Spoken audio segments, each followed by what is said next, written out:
All right.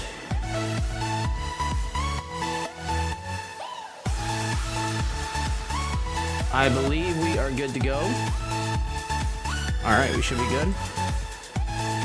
Did it really not update my thumbnail? I swear to God. Okay, it did. Awesome. All right. So we are going to go ahead and create a Twitter post real quick.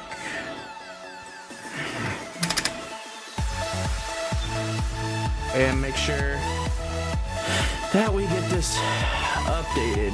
Let's see.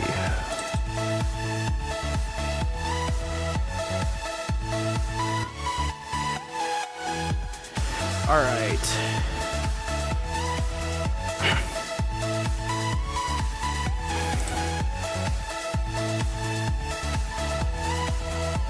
Okay. So, we did get a new contest from, I am going to refresh this real quick. Let's see, is there like a refresh button on here? I don't know that there is. So here's what we're going to do. We're just going to close out of this and reopen BlueStacks. So give me just a second here.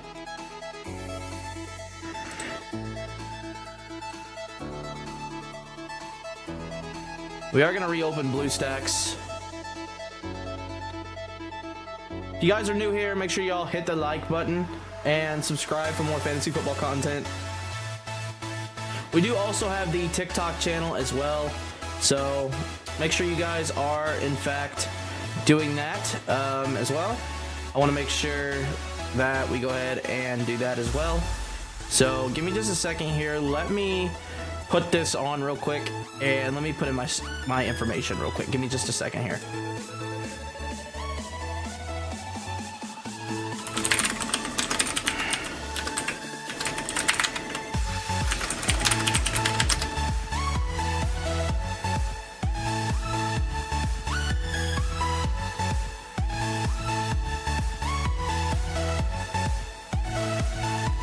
Okay, we are good now, and if y'all are new here and y'all haven't signed up for Underdog yet, make sure y'all go sign up for Underdog using the code. That is going on the ticker at the bottom of the screen.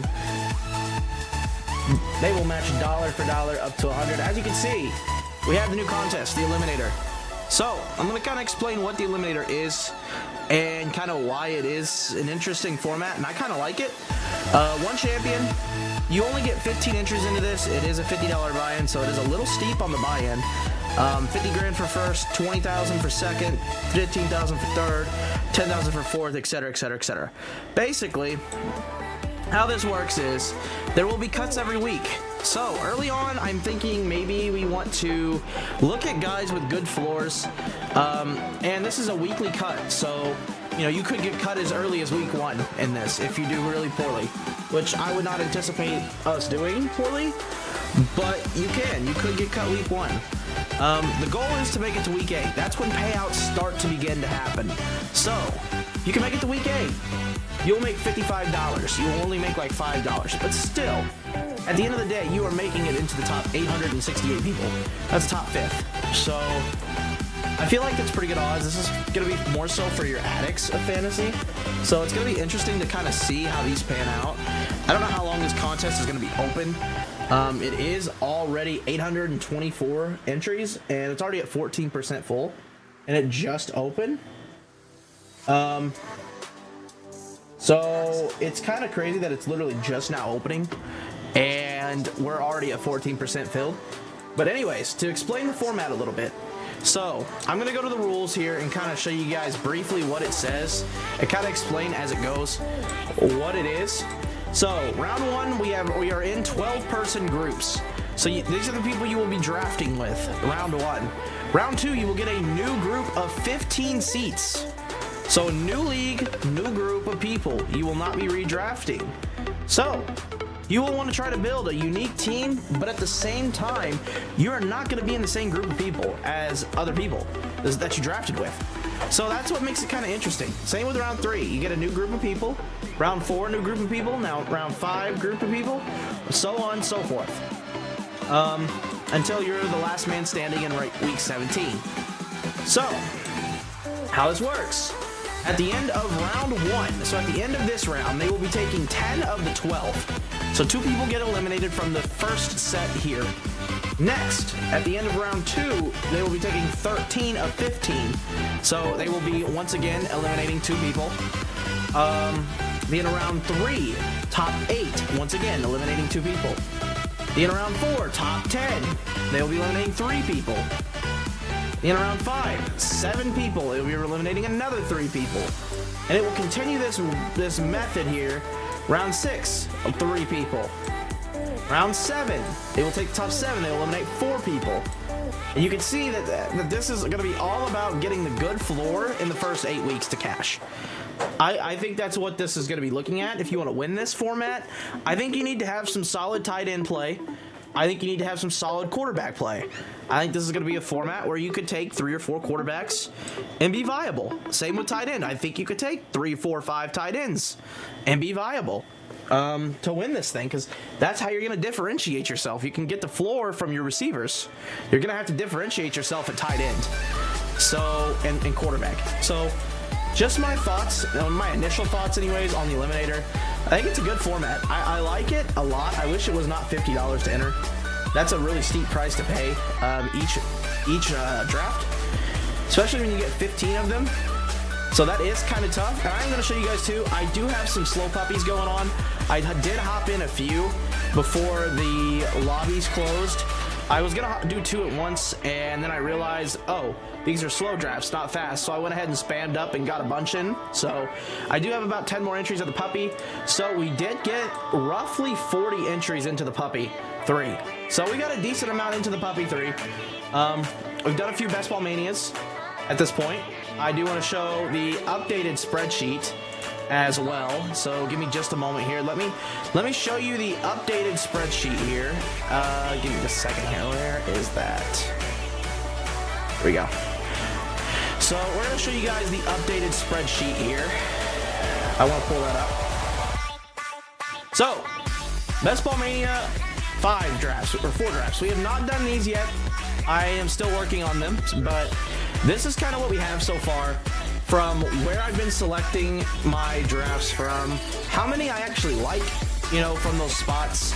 So far, it has seemed like the pick 5 has been my best spot that I have been drafting well from. I've been learning 11 recently. I really have started to like 11. Music's pretty loud. Okay, I can turn it down. Let's see. Oh, I turned it up. Is this better? Hopefully that's a little bit better. Let's see. I can turn it down a little bit more. There we go. That should be almost muted, if not close to quiet. Anyways, so this is kind of what my exposures are looking like as far as the percentage of where I've been drafting from in these Best Ball Manias, and kind of where my favorite drafts have been. You know, as you can see, like I said, 57% have been from pick 5. If I get it from pick 4, I've liked both my drafts from pick 4. Pick 1, obviously, I love pick 1. You get Justin Jefferson, and that to me, in itself, is more than worth it. Picks 10, 11, and 12 have been kind of for me. I haven't loved pick 7 at all. It kind of forces my hand a little bit on some guys that I don't necessarily want, and I don't really like reaching for guys that aren't necessarily in this range. So it's kind of tough, you know, because I mean, pick 7 is like the Eckler or the Bijan, and I've been taking Bijan quite a bit, so I'd prefer pick 6 to pick 7. But it's not by much. The 6, 7, 8 range is kind of tough because you don't really get the guys you want on the turn, and you can't really prep for the turn either. Like, you don't get back-to-back picks, so it's kind of tough in that regard to know what you're going to be able to get. So it's kind of hard to build teams like that. Just my opinion. That's kind of what I found so far. But yeah, I figured I'd show that exposure.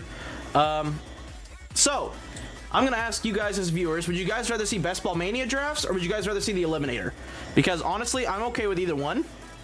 And I think that I'm going to be fine doing either one. I'm probably not going to enter into that many Eliminators, to be honest. So I'll keep it a buck. They're expensive. They are rather expensive to get in, so it's tough for me to get in the Eliminator.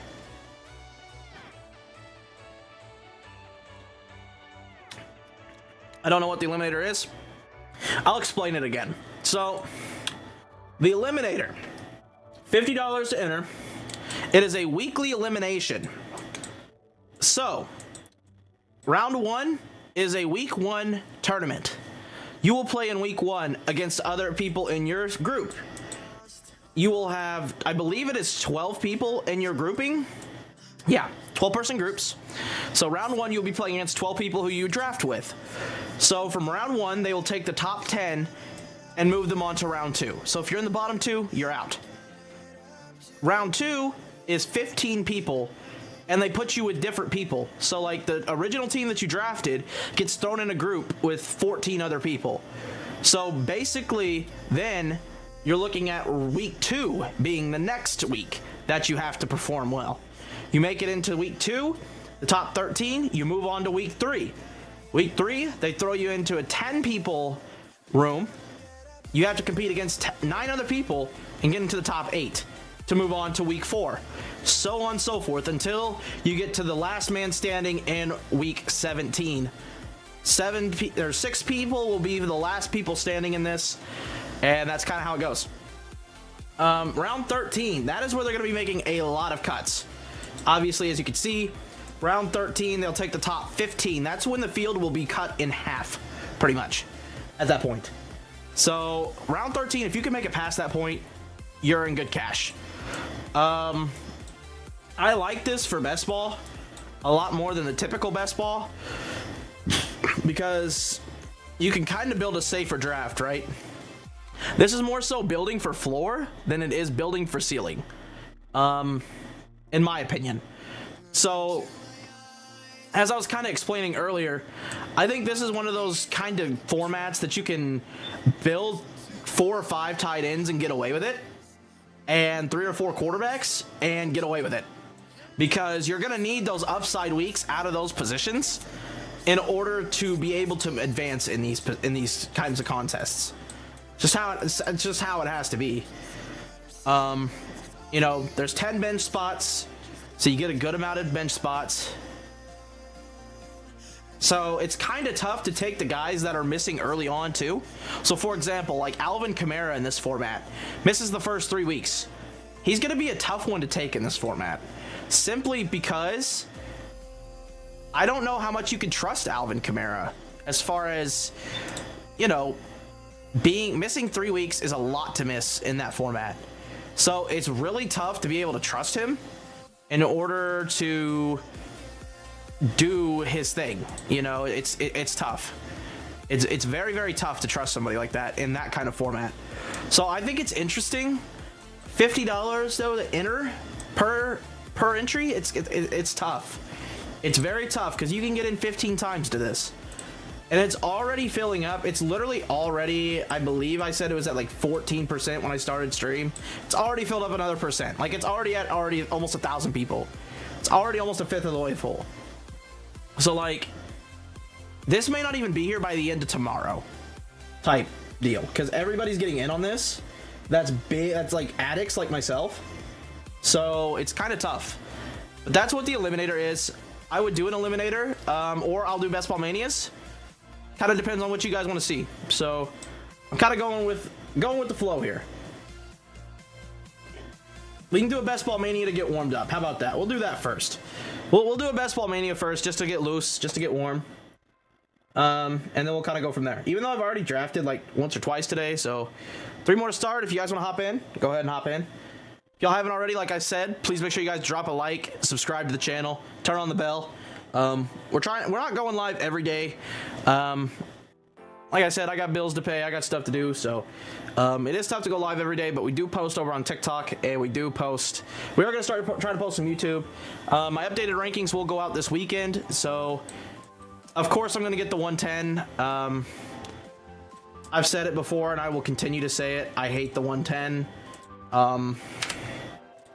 I just don't like drafting from here at all. But we'll see. We'll see what happens. We'll see what falls. My best ball mania luck has not been great recently. We'll put it that way. We will put it that way. I've had okay luck as far as, you know, the last draft I did, that was off stream. I did manage to get the #1 overall pick, and I did get Justin Jefferson. I'll kind of show you guys that draft real quick. Let's see. It did end up pretty well, so that's good. We got Herbert, Howell, Jimmy G as our quarterbacks. Taylor, Herbert, Antonio Gibson, Tank Bigsby, Roshan Johnson, Keontae Ingram at running back. We got Jefferson, Williams, Evans, Quentin Johnston, Jacoby Myers, Alec Pierce, Josh Palmer to pair up with Justin Herbert. And then we got Andrews and Njoku to go bully tight end. Njoku fell a long ways in that draft, so I was pretty excited for that, to bully tight end there. First time, it's one of the few times I've gotten Mark Andrews. I'm curious to kind of show you guys the exposure that I have of Andrews, because it's not very much. That I do know. Yeah, 5%. It's not very much. So we're going to put it that way. It is just not very much. All right. So we see Justin Jefferson, Jamar Chase, Christian McCaffrey, Cooper Kupp, and I'm assuming Tyreek Hill goes here at 5. So we will be looking at the rest and see what kind of happens. How we play it is going to depend on what the board is. Hopefully Diggs is there. You know, hopefully one of these, Diggs or Bijan, will fall, but it's not likely. We'll see though. We'll see.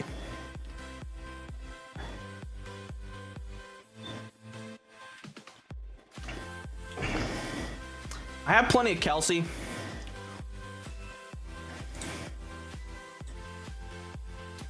Good. I didn't really want to take Kelsey.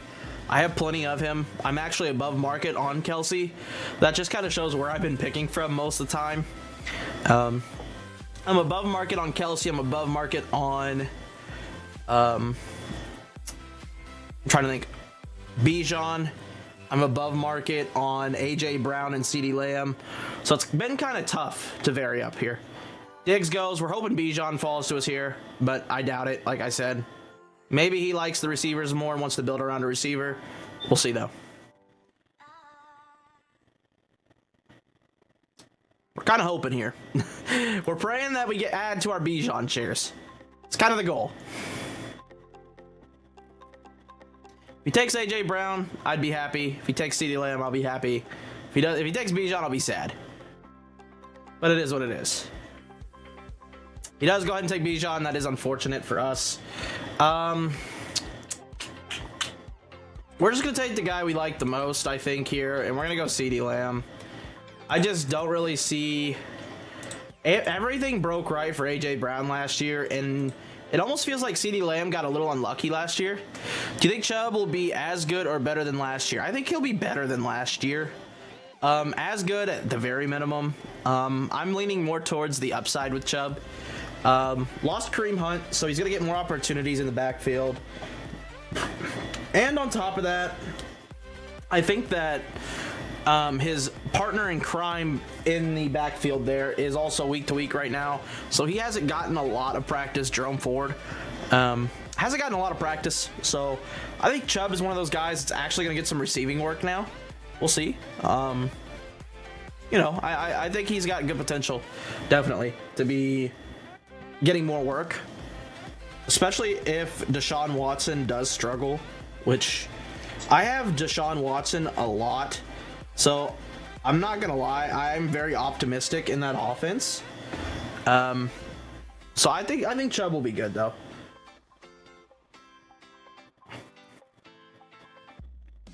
I'm gonna try to close some tabs real quick here. Let's see.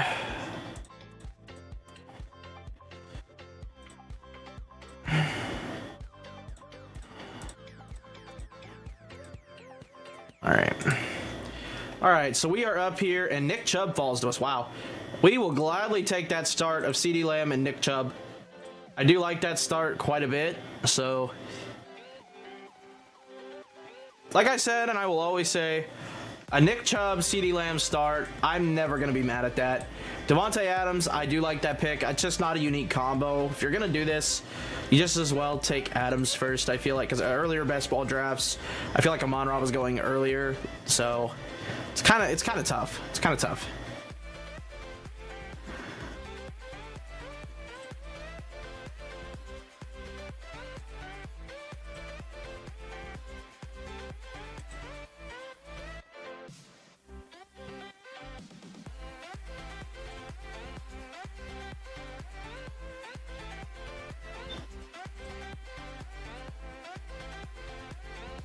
All right, Jalen Waddle goes there to Che Thompson with the Eckler.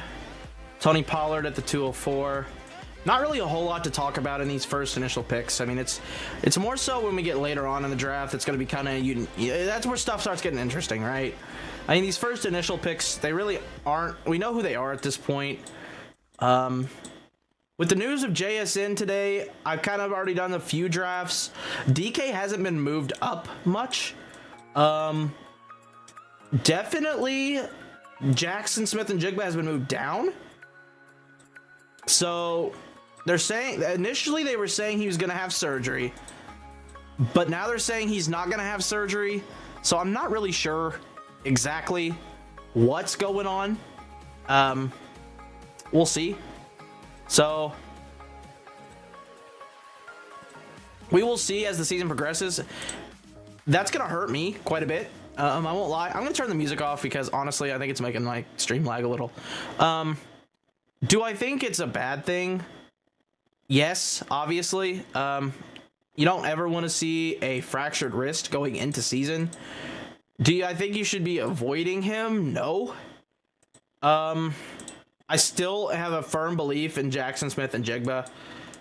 It's just tough because he's one of those guys that you're going to have to risk now. And I've already got enough of him to where I don't think I have to risk anymore. I think you could take him at a discount and be fine. I think by week 6, 7, he'll be within the offense and he'll be fine. If you can wait that long. It's going to be tough, though. It's definitely going to be tough the first few weeks without him. I will say that. I am not thrilled that it happened when it did. We'll put it that way. Lockett should automatically be moving up, probably in the range of Mike Williams, Drake London, McLaurin, and Hopkins range, in my eyes. That's where I would have him right now. I don't know if this is going to be the year for JSN after the injury. We'll see.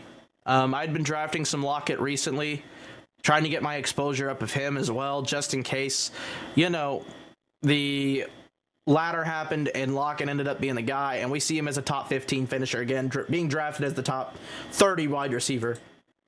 If he's even in the top 30, which, from the looks of it, he's not. So, he's a wide receiver 32. So it's interesting to see that. I think we start to see him rise, obviously, with this news. We're coming up here on our pick. Lamar Jackson, Derrick Henry, and Travis Kelce. That is a unique start. I will say that. That is a very unique team. So, good for Shiego, I think, in the 6th spot. Not the type of team I want, though.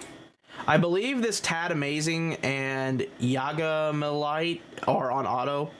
I'm not sure, though. We'll see. If you take Amari Cooper here, I have a pretty good idea that he's on auto. And, okay, he's not on auto. So that's at least comforting to know. Okay, so we're going to do this, and we're going to rely. I'm going to follow up my statement and say I love the Browns. I want to make sure on something really fast here before I do this. I'm going to try to hurry up and do this real quick. Let's see. Let's see. Okay. We're actually going to go Amari Cooper. I'm going to follow up my trust in the Browns offense and say Amari Cooper and Nick Chubb are going to be amazing in that offense. So we're just going to follow that up and kind of go with it. In these next 2 picks, though, I think we're going to go with Etienne here as our RB2. I really like Travis Etienne. I've gotten my Breece Hall shares up. I'm not genuinely concerned with Breece Hall, so this isn't one of those I'm concerned, I'm not taking him type of things. This is just I want a little bit more of Etienne before it closes. Pretty much. I want to get my exposures on Etienne a little bit higher. I think they're already decent. I just want to get them a little bit higher because I'm a decent fan of Etienne and Bigsby in this backfield. So, actually, I don't really have that much of Mixon. That's one that I don't have. So after this pick, we're going to see if we can get Mixon, actually. I think Mixon would be the better choice for me. There's no competition there. And I just think Joe Mixon's a good back. You know, I mean, I was getting him cheap early in these drafts, and I don't really think... Okay, well, as soon as I was talking myself into Mixon, he goes. So we are going to go with Travis Etienne. I don't know why it's not letting me click. I'm probably going to have to refresh my page here in just a second. Great. It's going to screw my draft. Nice.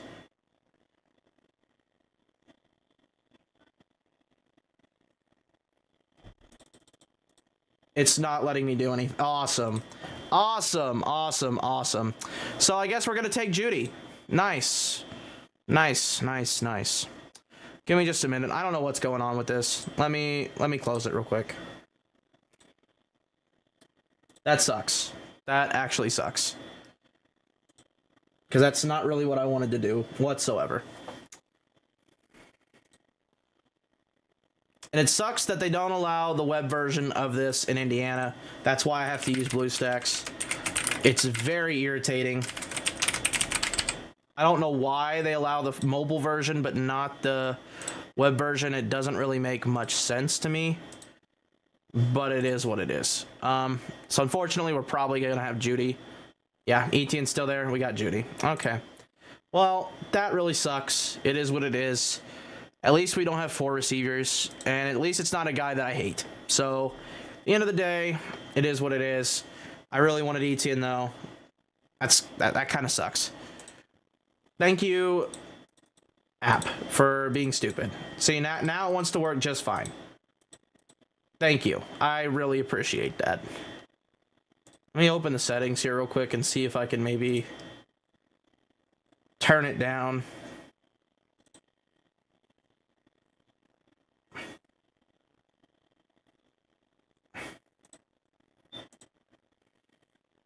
We're just going to restart it now and see what happens.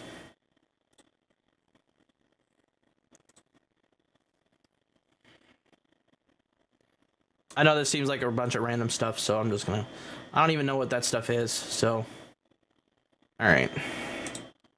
Why is it so small? Does it just me, or does... This looks way smaller. Why does it look so small?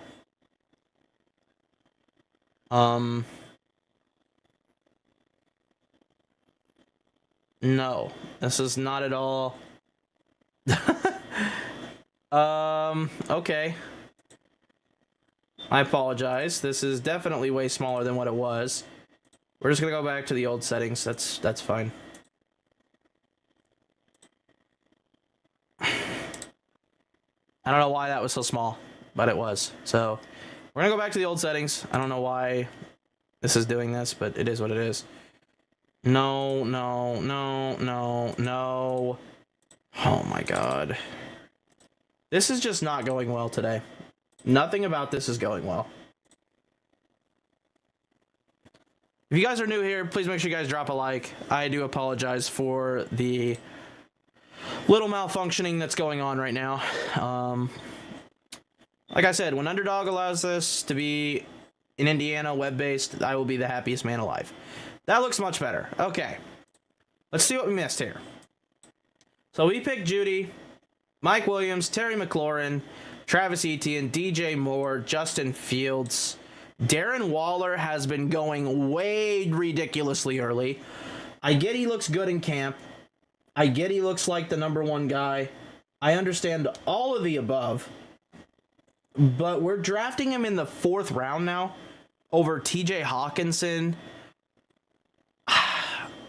I don't like it at all. I hate that price point. Getting Breece Hall at the end of the 4th round is absolutely insanely... That feels dirty to me. If I could get Breece Hall in the end of the 4th, I am the happiest man alive. Especially starting Jamar Ridley Higgins. And getting Burrow to stack with Higgins. And yeah, I'm intimidated by his team. I actually really like his team. So Lockett goes at 56. So we got to kind of look at correlations here. I'm kind of upset, like I said, that we didn't get Etienne, because I would have liked to have gone Kirk here and then Trevor Lawrence and gotten a Jacksonville stack. Not saying that I can't do that, but I really just don't want to necessarily. Well, I still would have had the Jacksonville stack. It still kind of sucks that I can't go that. I'm not going to be taking JSN. I think what we're going to do is pivot and go to Madison or Kittle.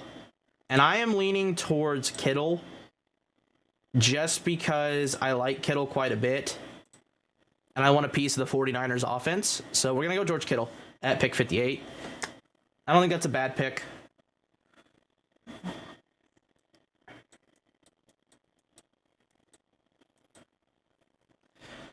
All right. So let's see what Vikings fan does here. But yeah, I will say there's also other news with Terry McLaurin having turf toe. I don't really know that I'd move him down a ton on my board, but you know, if you're optimistic about turf toe and you know you don't really mind it, then I would keep him where he's at. But if you're worried about the turf toe, maybe move him down a few spots. Nothing too drastic, though, in my opinion. Like, JSN's probably going to be moving down drastically. So I'd say JSN moves below, like, Michael Pittman. Like, I'd say he's going to be in this range eventually. So I don't know if he's going to go below Addison or not. But that's kind of where I'm at with that. Okay. This is a tricky spot because I would like to take Madison here at a little bit of a discount. But I don't think I'm going to. I think I'm still going to stick to my guns here and go George Pickens at receiver or Mike Evans. I think we're going to build up our Tampa Bay shares here and go Mike Evans. Yeah, we're going to go Mike Evans. I like Mike Evans quite a bit still this year. Is his quarterback situation great? No, but I think at getting him as a wide receiver 4, I think that's something that you look at and say, okay, there's a lot of upside there, because of how many targets he does get fed. So I do like Mike Evans in that regard. Would you rather have Garrett Wilson or Ramondre? 100%. Well, it depends on the format, but probably any format, I'm going to say Garrett Wilson. Garrett Wilson's upside is much, much better. Ramondre getting Zeke in his backfield doesn't help him. It only hurts him, in my opinion. But Ramondre is still going to get the receiving work. Ramondre is still probably going to get most of the 20 to 20 work. But in my opinion, I still think Garrett Wilson has more upside, and Garrett Wilson is the wide receiver 1 in the Jets offense. So I would be going Garrett Wilson.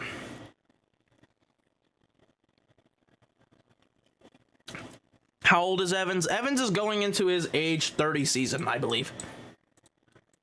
Concerning? Sure. But have we really seen much downfall with Evans? I understand that he is getting a little older, but let's be honest with ourselves, right? That division is about as wide open as possible between the Saints, the Bucks, the Falcons, and the Panthers.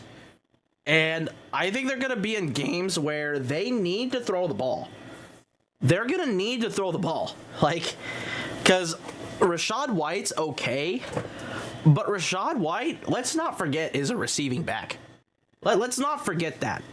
Rachaad White is not a guy who is known to run between the tackles and just plow people over and be a big body. That is not what Rachaad White is. So they're going to have to throw the ball. Is Baker great? No.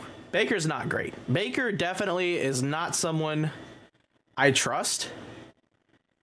But at the same time, it's a situation where I feel like they really don't have a choice. So it's tough. It's tough. It's definitely a tough spot. I really thought Kyle Trask was going to be the guy, to be honest. And he just hasn't been. So I don't know. We'll see. I haven't really taken much of the Tampa Bay offense. I don't really love it, obviously. I don't think anybody loves the Tampa Bay offense, to be quite honest with you. We'll look real quick.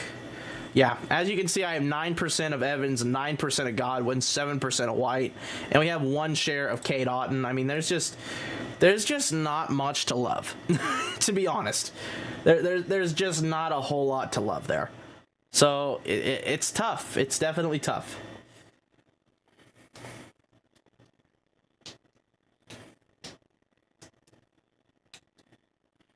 The fact that Miles Sanders kind of fell a little bit there was a little bit crazy. I won't lie. This guy only having 2 receivers is concerning. I'm kind of glad I got Judy, though. I'm not going to lie. So that auto draft might have saved me a little. So I am kind of happy that I did get Judy. Because now I can go with a guy as an RB2 who is like James Conner or Montgomery, which I've drafted a lot of Montgomery. I think both backs in Detroit are going to coexist. I think they're both going to be good. I really do. I think they're both going to be good. Jameer definitely is going to have a role. I also think Montgomery's going to have a good role. So, do you think Pitts will see more work with the new QB situation? I feel like he's been underwhelming. Well, here's the thing with Pitts.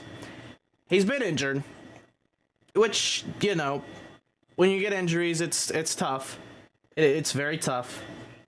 And I like Kyle Pitts. I do. We're going to go ahead and go with James Conner here as an RB2. I like Kyle Pitts. I do. It's just his situation, I don't think, got better. I think it stayed about the same. And the reason I say that is because Lovie Smith is a guy who likes to run the ball a lot. They have the line to run the ball a lot. They have the defense to run the ball a lot. So it kind of makes sense to me that they're not going to be throwing the ball much, and they're going to be running the ball a lot. I've drafted quite a bit of Algier. I've been preaching Bijan, if you've been in my streams. So it's tough for me to get behind Pitts because of his situation. I think the talent is there. I think I think that Desmond Ritter's good enough to get him the ball. I just don't know his situation is good enough to get him the ball. If that makes sense. We obviously know who I'm going with here. No reason for Vikings fan really to take him. Gonna go to Deshaun Watson here. Stack him up with Chubb and Amari Cooper. Go ahead and get that correlation stack going. Deshaun Watson is my most drafted quarterback. I just checked today. So that I thought was rather interesting. Yeah, I thought that was interesting, to say the least. And here we are adding to Deshaun Watson shares. So I guess you could say I'm a fan of the Browns offense for throwing. I just don't see Deshaun Watson being that bad again.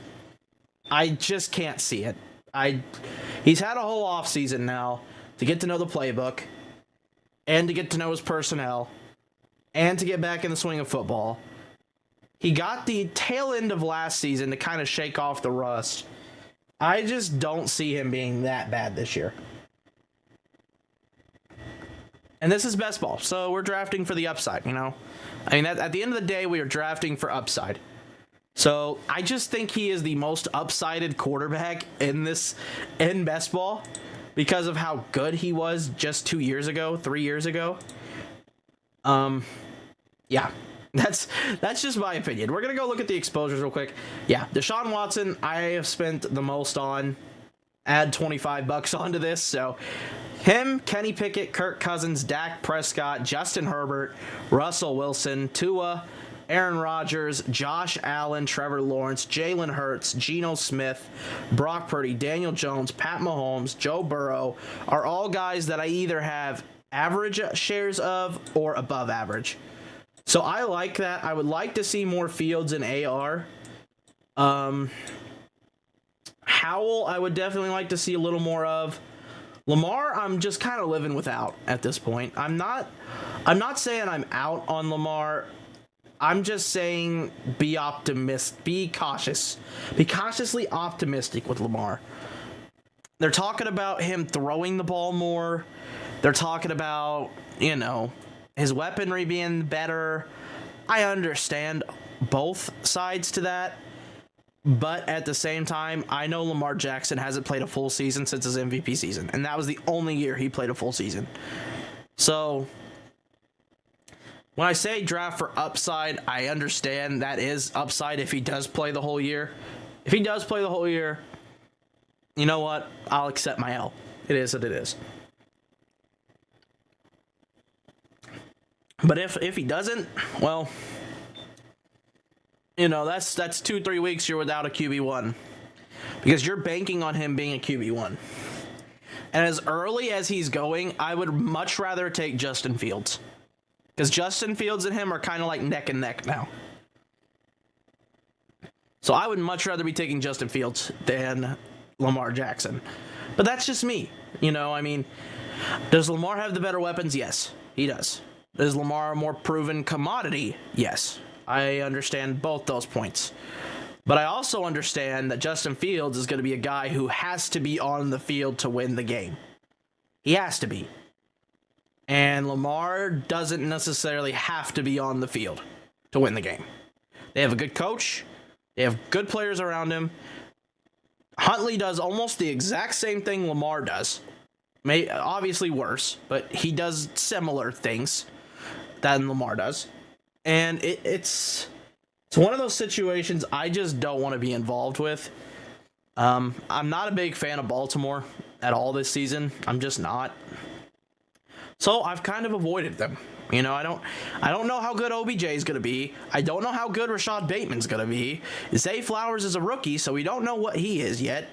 The only guy we are for sure there that we know can play every game of the season is Mark Andrews. And that's it. And I don't want to take Mark Andrews at the 2-3 turn most of the time. I just don't. I'd rather take the elite quarterback. Anyways, so I've been doing this recently where I've been taking kind of the bully tight end here. Instead, we're going to kind of look and see what our correlations are. Of course, Dak gets kind of sniped there before us, which kind of sucks. Here's what we're going to do. We're going to go ahead and go Samaje Perine. It kind of reach on him a little. I'm not a huge fan of Perine. As a Denver fan, I understand what his role is going to be within our offense. I just am not a big advocate for him. But I don't have a lot of him. So it's kind of like one of those things where I'm just kind of trying to show a little bit of exposure to him. But I'm not going to be crazy with him. All right, Zay Jones goes at 107. Let's kind of see who this guy takes here at the turn. He's probably going to go with one of these tight ends. And what we're probably going to do is follow it up with Njoku. That's what I probably should have done. I should have done that. Is taking Njoku to add to my Brown stack. I'm such an idiot. We're just going to hope that he doesn't take Evan Ingram because he's probably going to take Evan Ingram, and that'd be great. Then it works out for both of us. He can take Ingram, I can take Njoku, and we can go on our happy way. You know, I don't know. We'll see. We'll see. Good. Take Ingram, and I can take Njoku, and we can go on our happy way. Good, sir. Now, if he takes Njoku here, I'm not going to be happy. Because it makes no sense. Makes absolutely no sense for him to go Njoku. Take Ingram, and move on your merry way, sir. That's just... That should be an easy pick. That shouldn't even be a debatable pick. You know what I mean? Like, that should not even be a debate. Yeah, okay. Go ahead and take Njoku there. Add to our Brown stack, and we also have the bully tight end going here as well. I do like the bully tight end thing. Quite a bit recently I have been going with that. I think it's just important. I think it is important to build your receivers with 4 good ones and then start taking shots with guys and getting 1 or 2 elite RBs. Those first 6 rounds, this has been my favorite kind of draft, right? The first 6 rounds, you receiver, running back. That's been my favorite so far. And then maybe in the 6th or 7th, go get yourself a tight end. What is bully tight end? So bully tight end is where you take two of the guys that are in the top 12, we'll just say. So you don't really have to look at another tight end for the rest of the draft. So you're bullying the tight end position is basically what it's called. That's essentially what it means. You know, some people go really extremely bully tight end, and they'll take Kelsey and Andrews and get really weird. Some people will go extremely bully tight end, take Kelsey and Hawkinson. You know, some people get really odd like that. I've seen it a lot in these drafts. There's some people that I think just do it dumbly and take three of the tight ends like that. I don't know why you would do that ever in these, because you're basically drafting for upside, right? When you're taking three of the elite tight ends, you're literally wasting roster spots most weeks, because at the very most, you can start two of them. So let's just say all three of them go off, right? You just wasted a week.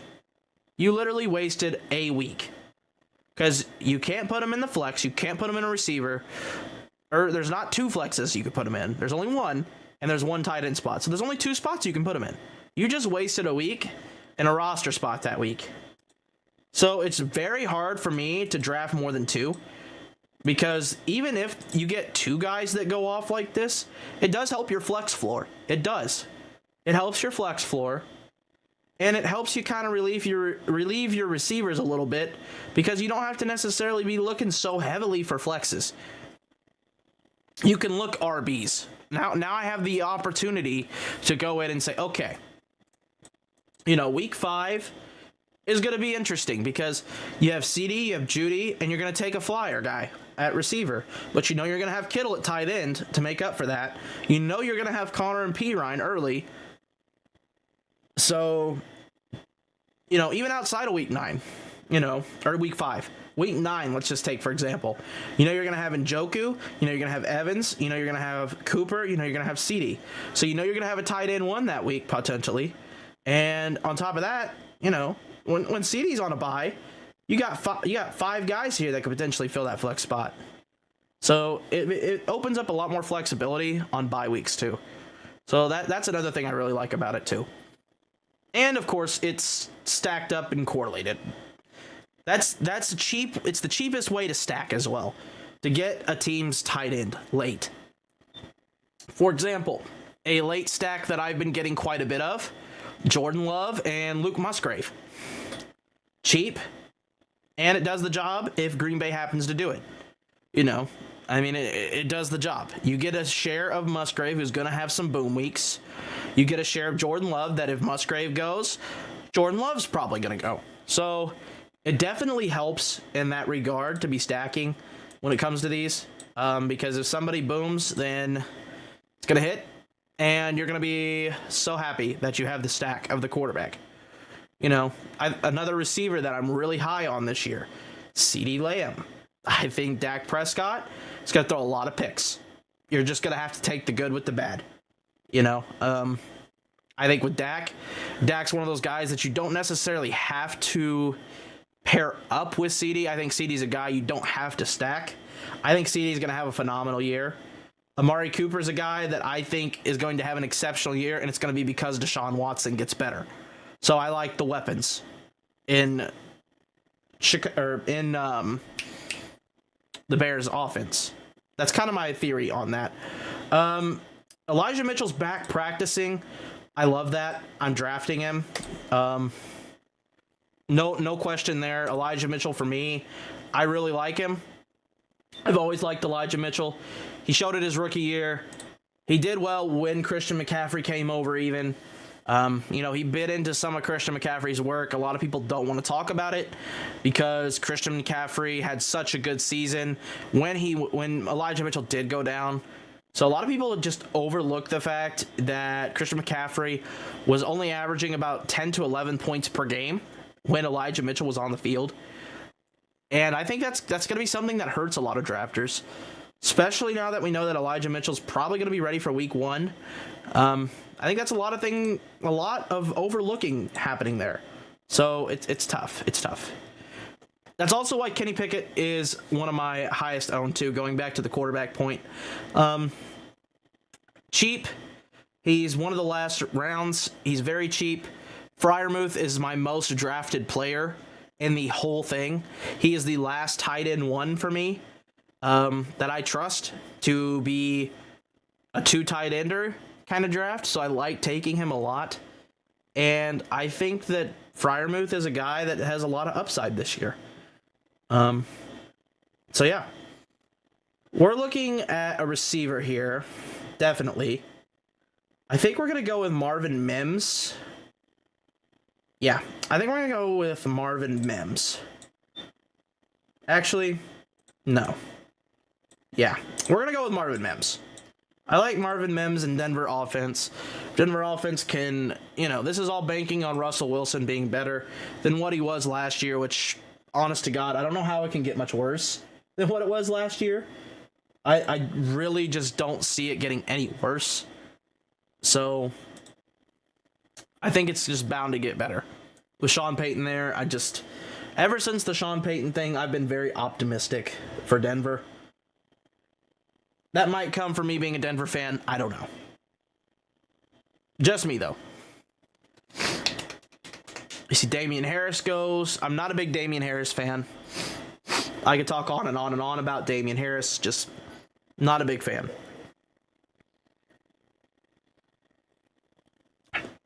Let's see. I'm kind of look at the board here. See who's got what.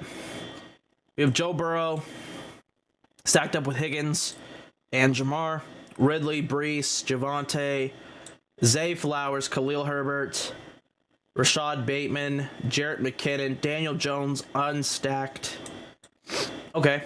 Number 1 overall, let's see, has Juju, Rodgers, Dobbs, Gibson, Cook, Akers, London, Aaron Jones, Mark Andrews, and Jalen Hurts. That's kind of an interesting lineup there. Did not choose to stack up Jefferson with Cousins. Interesting. This team here, I hate it. I absolutely despise it. And it's because he doesn't get a wide receiver until round 5, and it's DeAndre Hopkins. No thanks. McCaffrey, Taylor, Najee, Allen. If it were me, I'm not taking Najee. I'm taking Brees if I have to take somebody there at running back. Just no, I don't like drafting like that at all. Because you're chasing receivers the whole draft. I get the upside with Tony, Thomas. I see what he's doing. I get it. I don't like it. Because you're chasing the upside the whole draft, and I absolutely despise it. Cooper Kupp, Pat Mahomes, Josh Jacobs, Darren Waller getting reached on here. I just hate the reach on Darren Waller. Deontay, Jahan, Quentin. I like the receivers here that he did take. Pacheco, Robinson, Tank, Rashee Rice, Hyatt. I really like his receivers. His receivers, to me, I really like. Alec Pierce, Kirk Cousins, Jameson Williams, Zach Charbonnet, Sky Moore, Miles Sanders, J.K. Dobbins, Hawkinson, Justin Fields, Jahmyr Gibbs, Chris Olave, Tyreek Hill. I don't know that he has any correlation anywhere with his quarterbacks. Okay, he does have Hawkinson and Cousins, so there's some correlation there. That's an okay team. Kelsey, Henry, Lamar, Moore, Walker, Marquise Brown, Jordan Addison, Elijah Moore, A.R., Jalen Warren, Nico Collins, Kenneth Gainwell. I've done this with a couple of my teams where I just say, screw the correlation. I'm going to get the rushing upside at quarterback. It's okay. I'm okay with that strategy. It's just not my favorite. Stephon Diggs, Saquon, DK, McLaurin, Lockett, Pickens. Wow. Montgomery, Dalvin, Freiermuth, Geno, Jamal Williams, and Michael. I like that team quite a bit. That team's believing in the Seahawks offense with DK and Lockett and Geno. Has Diggs, Barkley as the high upside plays. I do like that because Stephon has a good floor and a good ceiling. Same with Saquon if he could stay on the field. Yeah, I really like that team. David Montgomery is one of my favorite guys. Dalvin's probably my only pick where I kind of go, I might have gone somebody different. We'll see, though. Bijan Pollard, Debo, Mike, Kirk, Madison, Pitts, Cooks, Dak. Dak paired up with Cooks. Yeah, this is fine. Let's go back to the board here. Kenny Pickett getting pretty big breach there. Interesting. I think he got paired up with George Pickens, so makes sense. Let's see. We're probably going to go Mingo. I'm leaning Mingo or Chark. I think we're going to go Chark. I like Chark a little bit more. We're going to go Chark here. I just think Chark is so good. I think there's a lot of spike potential with Chark. Especially with the inconsistency at quarterback with Bryce.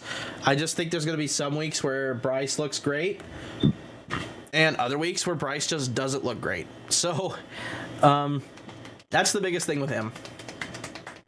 You have to accept the good with the bad with the rookie quarterbacks. And after this pick, we're probably going to go Brock Purdy just to pair up with our tight end there. Make sure we secure that kind of stack. Let's see. I don't think he'll go another quarterback. We'll see. Does he have any 49ers? No. So it wouldn't make sense for him to go Brock Purdy. He took 2 tight ends there, so he's got 3 tight ends now. Not terrible tight end group there. I'm okay taking Purdy here as our other quarterback. And I get to pair it up with Elijah Mitchell, so I'm okay with that. I'm definitely more than fine with that.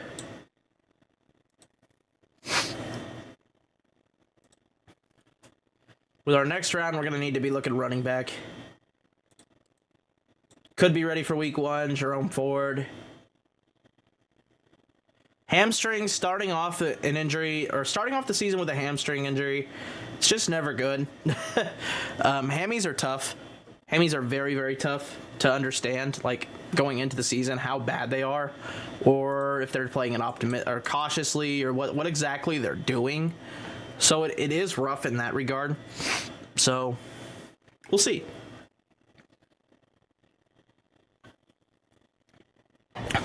Like I said with Chubb, I still think he's a guy that you could trust to get receiving work too. So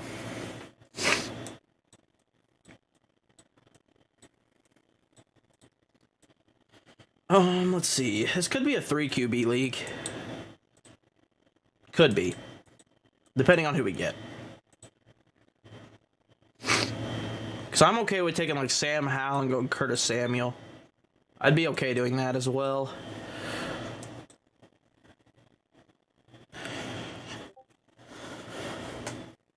If you guys are new here, make sure y'all drop a like. Leave a comment if you guys are watching this afterward. Greg Dulcich goes.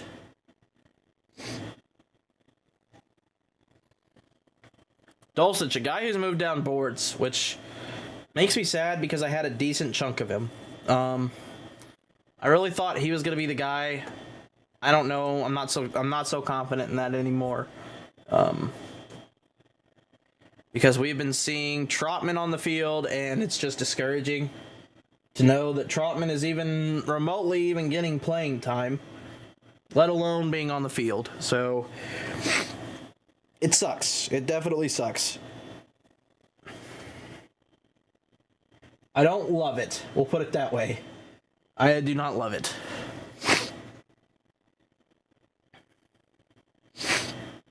I'll put it this way. If Kyler Murray does fall, we're probably going to go Kyler. I don't think he's going to, though. But we're just going to have to see. We're going to have to wait and find out.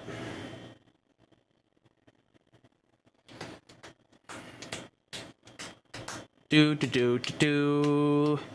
I hate picking at the turn because when I live stream, it's tough to, like, discuss stuff. It gets tougher to discuss stuff the longer we have to wait between picks. So, Adam Thielen goes at the 15:01, right after Rondale. There goes Musgrave.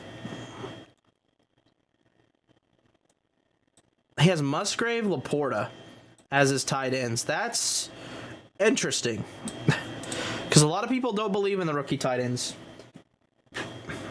making that big of an impact the first year. And I am probably one of those believers. There goes Sam Howell. Sam Howell, I've noticed, has started kind of rising boards a little bit.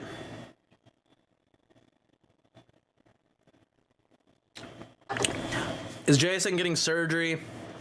Talked about it earlier, and I've seen yes and no. Yeah, I've seen a lot of yes and no. I think it's a maybe. You know, it's fresh news, so it's kind of hard. We'll see in the coming days, I guess. Regardless of situation, I still think 3 to 4 weeks is the timeline you're looking at with him. Even if he doesn't get surgery, I still think you're looking at 3 to 4 weeks. Regardless, with or without surgery, I think they're going to let him rest. They don't necessarily need him to show up and be there week 1. You know, they still got Lockett, they still got DK, they still have a good running backs in Charbonnet and Kenneth Walker. I don't know that they're going to make him show up week 1 and perform. I just don't see that being the case. But we'll see. You know, I mean, I've been wrong before, so a lot of people have been wrong before. So it's kind of my opinion on it, though.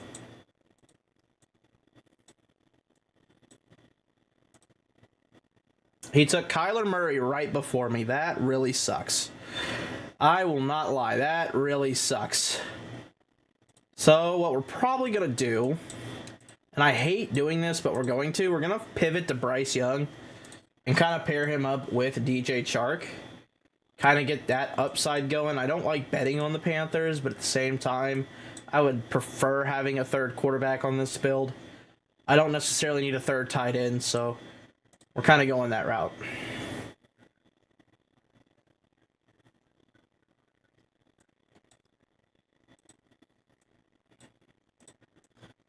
Strong impression on 10 touches. Okay. Well, Sean Tucker's making an impression, but that doesn't matter because Rashad White is the guy there.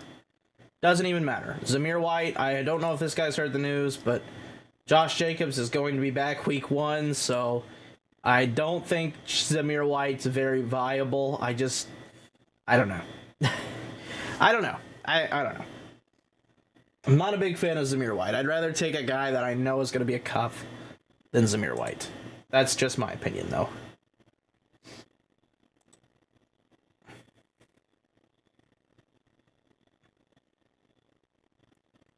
We're probably going to go with a couple cuffs here that have some upside, I feel.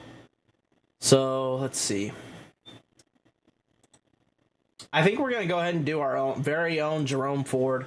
He's dropped quite a bit. We're going to get him as a cuff with Chubb. I'm not a big cuffer in best ball, but I do think Jerome Ford could have his own role within this offense to where it makes it worth my while to do that. So yeah, I think we're going to go ahead and do that. While this draft's kind of going on, I'm going to go ahead and load up another one. Let's see. We are going to make our pick real quick in the slow draft. I just want to make sure I get it off before we do anything crazy. We have Jacob, CD, and Devontae to start. We're probably going to go Ramondre here in the 4th.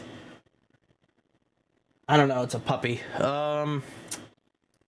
Yeah, we're going to go Ramondre in the 4th. I like it. We'll add our Ramondre shares. So this team's looking pretty good so far. I'll kind of update you guys on who I take here in the last bit. So would you guys rather see a Best Ball Mania or... Wow, the Eliminator's already at 21%. Jesus Lord. This is filling up fast. I don't know. You guys want to see an Eliminator? This is going to be with a lot of good people, probably. There's going to be a lot of fiends like myself in this. So it's going to be some good drafters, definitely. $50 is nothing to shy away. Definitely nothing to shy away. So it could be some pretty good drafters in here. Definitely will be, I'd say.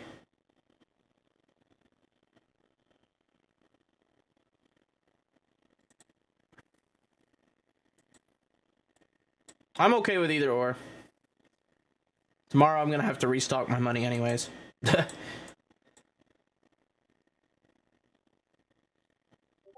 We'll go ahead and do the Eliminator. We'll do the eliminator. We'll do an entry into the eliminator. Why not? Let's get at least one in. You know, let's get at least one in. Where we can say we at least gave ourselves a chance.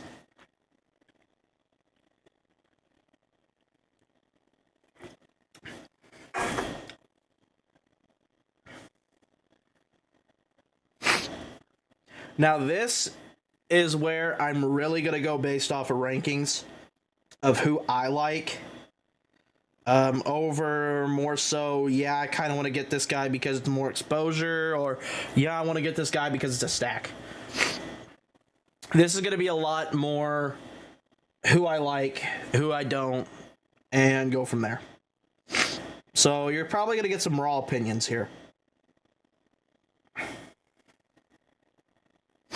So I can assure you, I know one thing for sure. Deontay Johnson will not be on this team. Deontay Johnson will 110% not be on this team. Unless I get him at pick 80, which I'm not going to. So, that's one guy I know is not going to be on the team. So, I'm just going to throw that out there now. I have literally been forcing myself to take Deontay, so it's a hard button to click for Deontay Johnson at this point. I have a little bit of a runny nose right now. Really need. Hold on. Give me just a moment here. Let me do this real quick.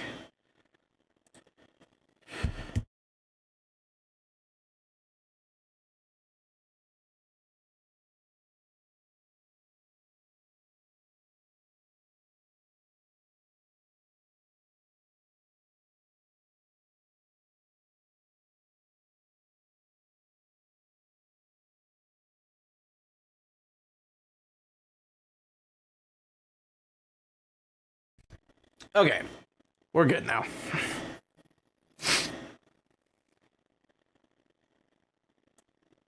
Of course, we get the 111 in this.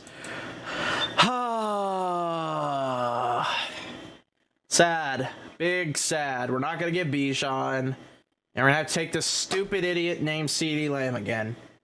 Gosh dang it. This is why I despise drafting now. I despise it. Makes me upset. Makes me sad. Drafting from the 11 spot makes me sad. Makes me very, very sad.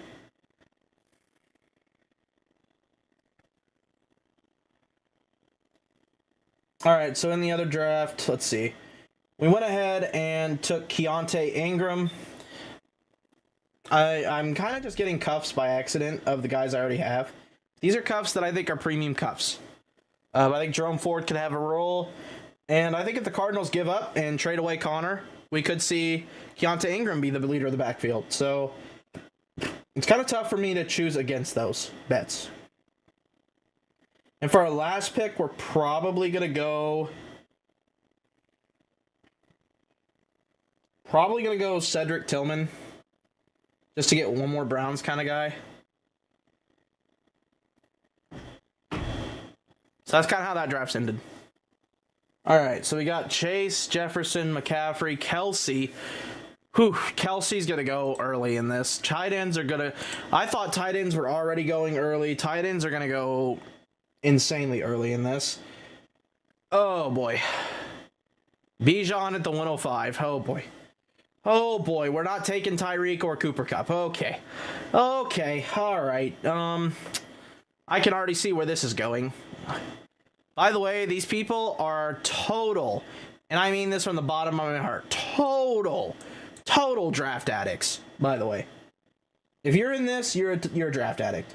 I'm sorry. You just are. Tyreek Hill, Cooper Kupp. Wow, this is where I wish I had the 106 or 107. So I could build around those guys. Wow. I would be extremely happy. Eckler. I know Diggs is not going to fall to me at 111. That's just not the case. Yeah. Oh, boy. I get to build around garbage. I love it here. Okay, well, We're going to go Nick Chubb because I think he's probably going to be a guy who can win me most weeks.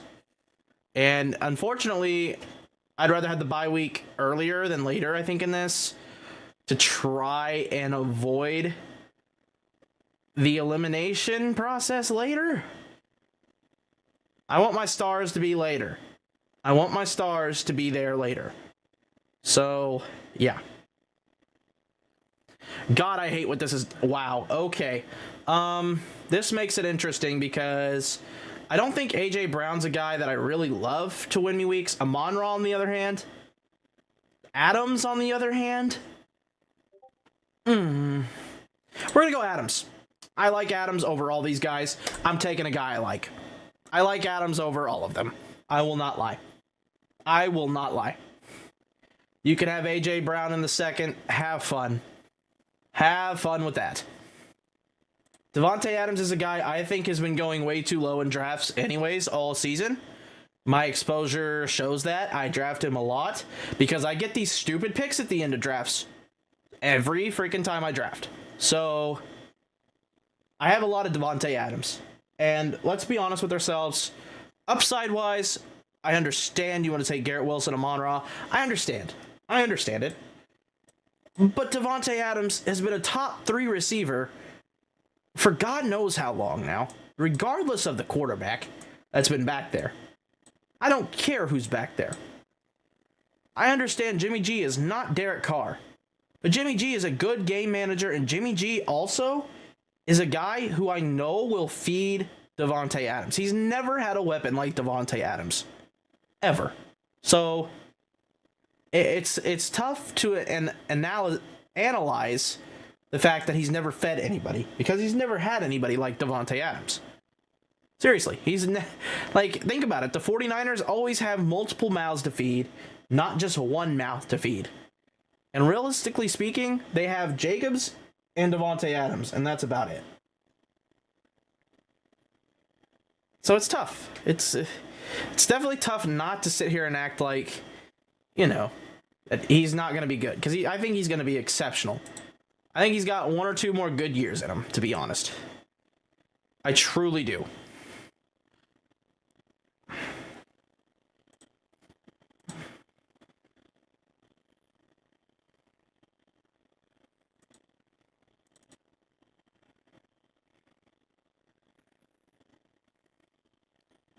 All right.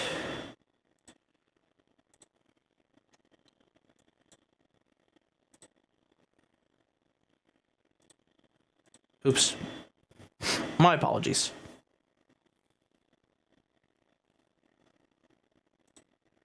All right. Jahmyr Gibbs going at 28.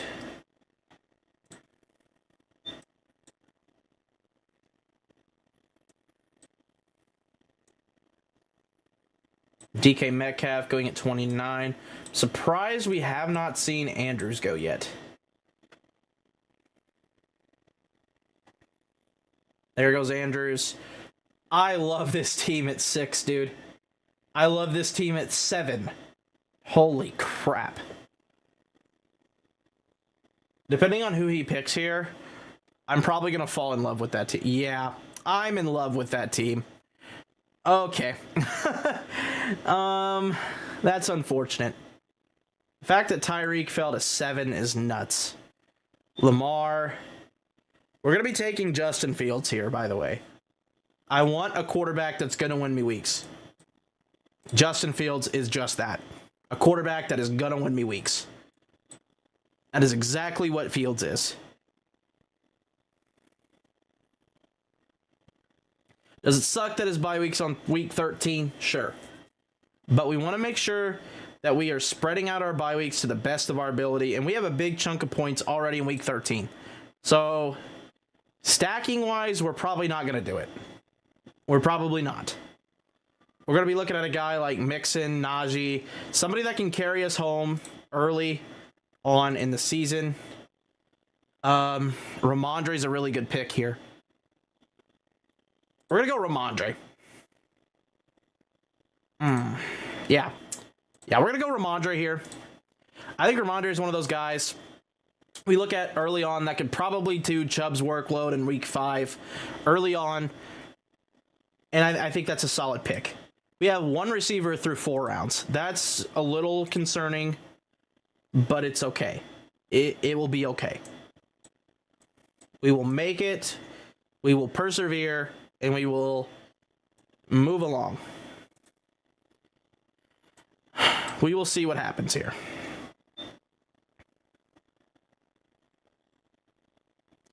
DeAndre Hopkins goes 39. Debo goes 40. Breece Hall at 41.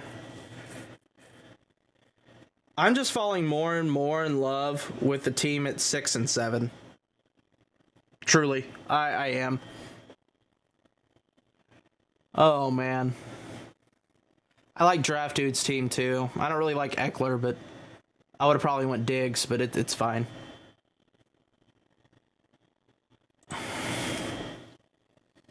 Okay, we want to make sure that we have the receiver depth going forward. So we definitely are going to want to take some receivers going forward. 5'11". Okay, that's 59. So that's roughly going to be this range. We're probably going to be looking at a guy like Lockett and a guy like Pickens to win us weeks. Yeah, that's probably what we're going to be looking at. Anyone else a for sure no? I just saw that. Anyone else a for sure no? JSN is probably a no. Jameson Williams is a definite no, unless we're getting him in the like 200s, which I know we're not going to. Javonte, I think, is going to be a no. I don't like the fact that early on his injury is a little rough. Kamara, we have to worry about his bye week and him missing 3 weeks. He's a no. There's guys definitely that I'm saying no to.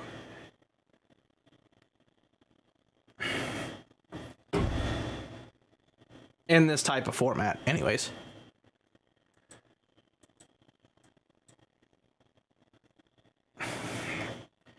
I think this is one of those things where you can literally sit here and say 2 running backs is fine, and then just start literally playing the guys that are Jalen Warrens of the world.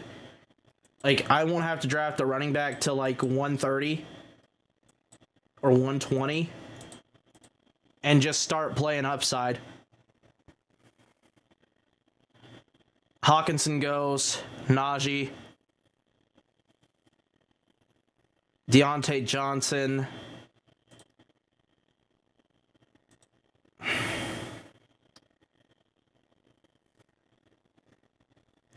I was just curious your thought process for this format.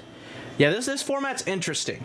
It's very challenging to think about this format because I think if you can take a guy like Herbert and Fields and pair them together and start going to get receivers that belong, I think you're looking solid. If you have 2 good elite quarterbacks that can win you weeks, I think that's the route you got to be looking at.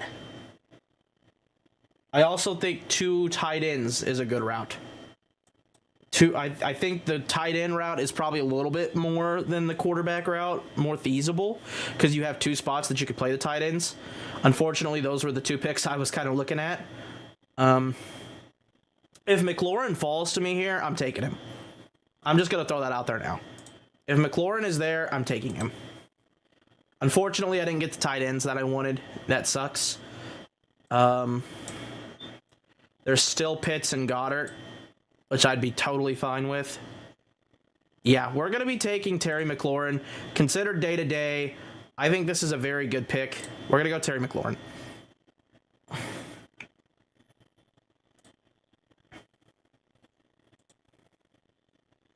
And I also think George Pickens is a pretty solid pick, I would say.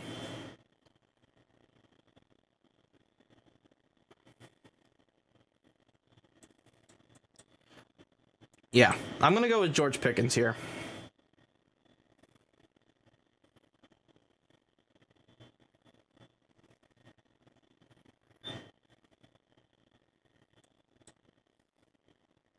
That is if the room allows me to. Okay, so Gabe Davis goes. I think George Pickens is a week winner. So far, we have Justin Fields, Nick Chubb, Ramondre Stevenson, Devontae Adams, Terry McLaurin, and George Pickens. I think that's a good start. Now we're up in like 20 picks. So let's see, 1, 2, 3, 4, 5, 6, 7, 8, 9, 10, 11, 12, 13, 14, 15, 16, 17, 18, 19, 20. Okay, so we should probably start looking at guys in this range. I'm not going to sit here and act like Watson, I think, is a bad pick. Bye week early on. I think you kind of got to look at schedules too, potentially. This is just a tough draft because there's a lot that can go into this. Because you want somebody, like, if they're off, you want them to have a good matchup.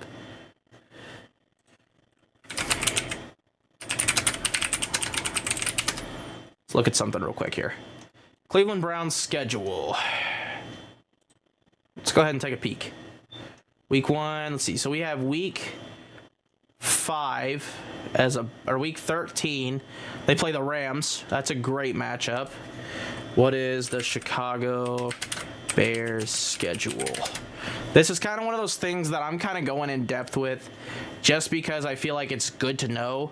Week 5, they play the Washington Commanders. Okay, so, like, that's a good correlation to where I can sit here and be like, all right, week 17, I know they play the Falcons, Chicago does, and the Bears, I want to say, the Browns, I mean, the Bears play the Falcons. The Browns, who do they play? I think they play the Patriots, if I'm not mistaken. Week 17. They play the Jets. So the Jets are a tough matchup.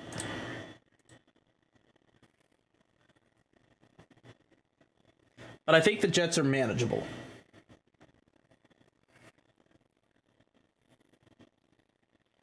We still see Pitts there and Goddard there. If Goddard is there, we're taking him. 110% out of 110, we're taking him. See, we're seeing JSN fall down boards a lot in this format because we know he's out. We know he's out. There goes Zay Flowers. There goes JSN. So this guy's praying that he has enough power to make it through the first probably 5 or 6 weeks at receiver,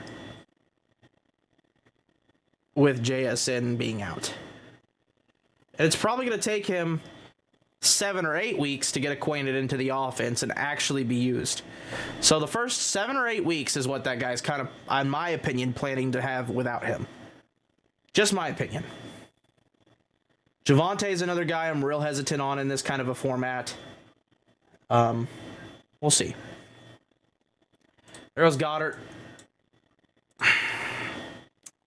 That sucks. I was kind of hoping Goddard would fall. I'll take Pitts, but I don't know that they're going to let Pitts fall. There's 2 guys without tight ends. Still one of them needing a quarterback, though. So if this guy lets him go, this guy might take Watson. There's really no reason for him to, though. So it's kind of tough. He takes Connor. And this guy takes Watson. He pairs him up with Amari Cooper. He's got a Jets and Browns kind of deal going. He's got week 17 correlation, as I just said. We're kind of hoping Pitts is our guy here. So I think Pitts could be a guy that wins us weeks. So we're going to go with Pitts as a guy who I think can win us weeks.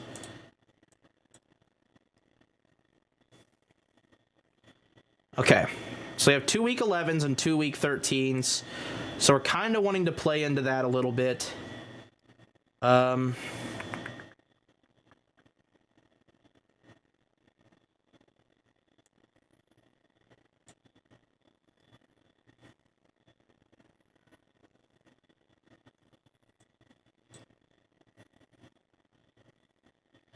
think what we're going to do is go... I hate to go Khalil Herbert, but I feel like he's a week winner. God bless. Sky Moore could be a week winner. I like Sky Moore. We're going to go Sky Moore, I think. Actually, you know what? Yeah, we're going to go Sky Moore. We're going to go Sky Moore because, let's see. Yeah, we're going to go Sky Moore. I like Sky Moore in the fact that he could be a week winner that I need. Especially later in the season. I'm going to need some boom weeks from later in the season. We've already seen that. So we're going to need some guys that can balance that out a little bit.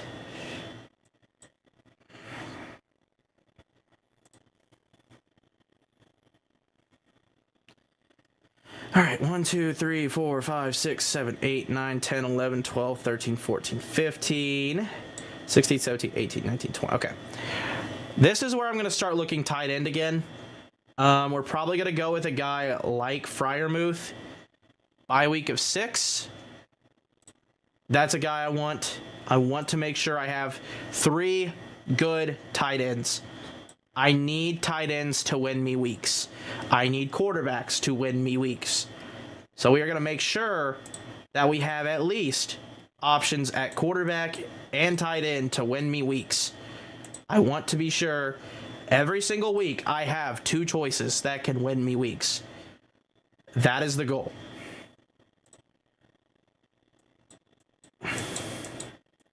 I don't know how much I like Kincaid. Not a huge fan of Kincaid. I do like Laporta, though. I think Laporta could be a guy early on that helps. Let's see. Komet, I think, could be a guy. There's a lot of guys I think could help. We just have to figure this out. I'm not going to be nearly as deep at running back and receiver. This is going to be a winner to where we have to win weeks. So it's not necessarily important to, I mean, it is important to have depth, but you also want to have depth in the unique places. Because I feel like you're going to want to have, you can't afford to have a bad week at quarterback and a bad week at tight end. In my opinion, you just can't. Receiver-wise, if you have, you know, you have this 4 as your starting wideouts. Obviously, they're different bye weeks, so you're only going to be without one of them most weeks. You're going to have somebody to replace. Somebody. That's just my opinion. 11, 10, 6, 14, 13, 11, 5, 13. You only have, at most right now, 2 guys missing.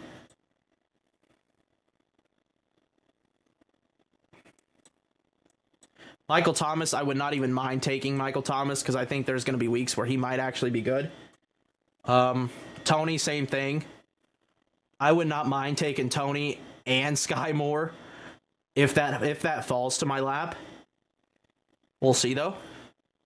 But I think you have to be prepped early on to win the weeks early because you have to make it through early on first.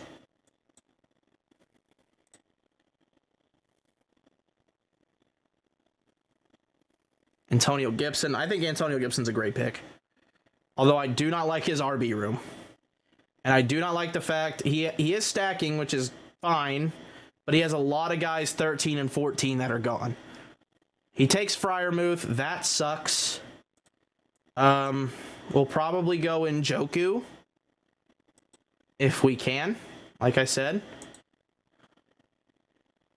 I was kind of hoping to get Muth. Oh, man, that hurts. Okay. That really hurts. That sucks. These guys get it. Yep, these guys get it. These guys have definitely got the assignment. Ouch. Ouch, ouch, ouch. Yeah, this guy's team is really good. I'm going to put it that way. This guy's team is phenomenal. He's done well. And I get sniped on deck. Okay. Ouch. Ouch all the way around on this one so far. Oh, man, what a bad $50 one this one is. Okay. So we're going to have to take the upside here early in the fact that I think Oh, this is rough. Tony is going to be a guy later down the road that helps me. We'll see. God, I hate taking Tony there, though. Ah. There goes Daniel Jones. God, I hate this draft. I absolutely despise this. So we have good receivers to help us. I'm not going to take a receiver here. I'm going to take Geno. Reason being, I think early on, he's going to be fine. That offense isn't going to change much. I'm going to take Geno. Oh, God, this is rough. This is rough. We only have one tight end. Guess you'll just need to do another. Yeah. Yeah, I might do one more. I don't know about if it'll be tonight, but I might do one more. Because I don't like how this one has gone so far. At all. I kind of thought I was going to get Njoku or Freiermuth, and then at the very least get Dak, but I got none of the above. So I was like, well, dang it. Because Dak can be a guy that goes for 40 points, or Dak can be a guy that goes for 5. You know? Jesus. Oh, there goes Kincaid, Rodgers. Yeah. Yeah, this guy's got correlation. The problem with correlating in this is what the heck is he going to do week 5? He's going to rely on the Jets week 5. He's only got 2 receivers for week 5 so far. You know, like, I hate that. He's got 1 running back for week 5. I don't like correlating in this draft. I don't know. I don't really know how to approach it. Because I think stacking's great in regular best ball, where it's over the course of the season how much you score. But when it's week to week, that is tough. I get stacking like 1 guy, maybe 2, if you have the other places to make up for it. But that guy's stacking literally 2 whole teams. So that's tough to me. And he's stacking one of the teams that's in the toughest division in football, in my opinion. If it's not the toughest, it's the second toughest.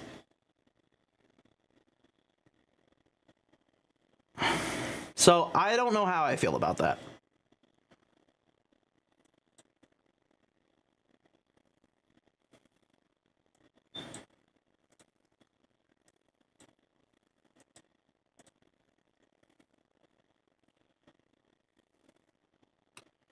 I will say this. I do have 2 quarterbacks. We're going to go with a third. We're going to take Russ probably. Actually, no, we'll take Pickett later. I'm okay with taking Kenny Pickett as a third quarterback in this. I think what we need to do is go tight end, receiver, or tight end running back is definitely what we should do. I think if we can get Schultz, I can at the very least look myself in the face and say this is okay. Or I like this idea a little bit more. We go Schultz and Kmet, and then we can really look ourselves in the face and say, okay, we have a pairing of Justin Fields and Kmet. Yeah, I think that's what I'm going to do. I did not mean to hit my mic. I know we only have 2 running backs, and it's looking thin at running back. But I think there's guys later that I can get that I'm going to be okay with. Because I'm not going to be able to get Kmet and Schultz if I wait. There's just no way. There's absolutely no way I can get both of them.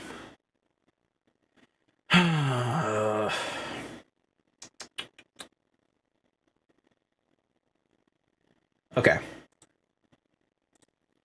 Go ahead and go Schultz.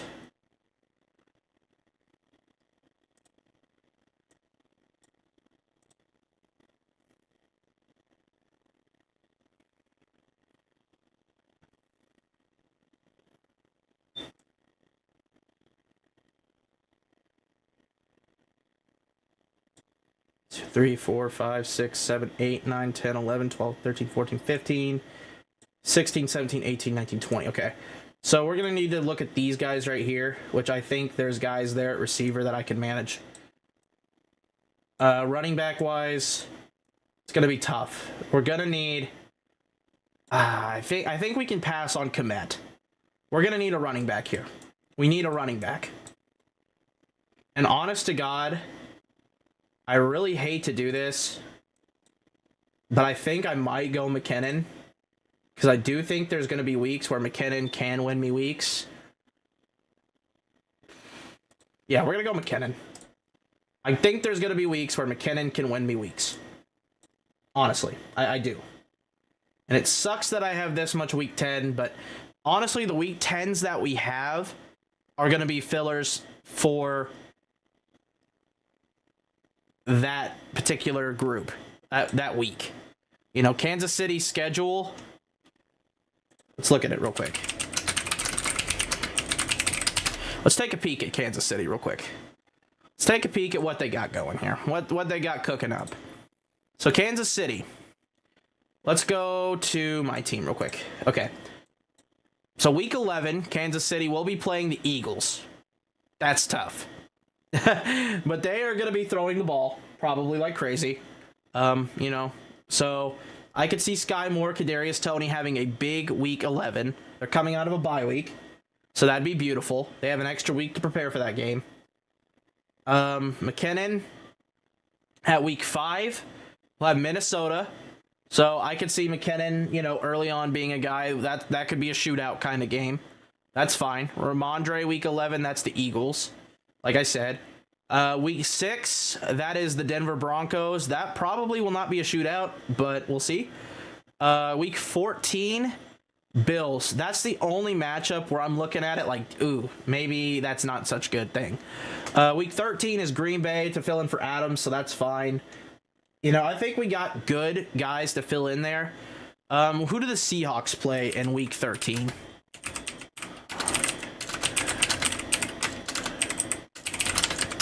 Go ahead and take a peek there as well. I'm going to go ahead and close this so you guys can watch the draft board. Let's see, week 13.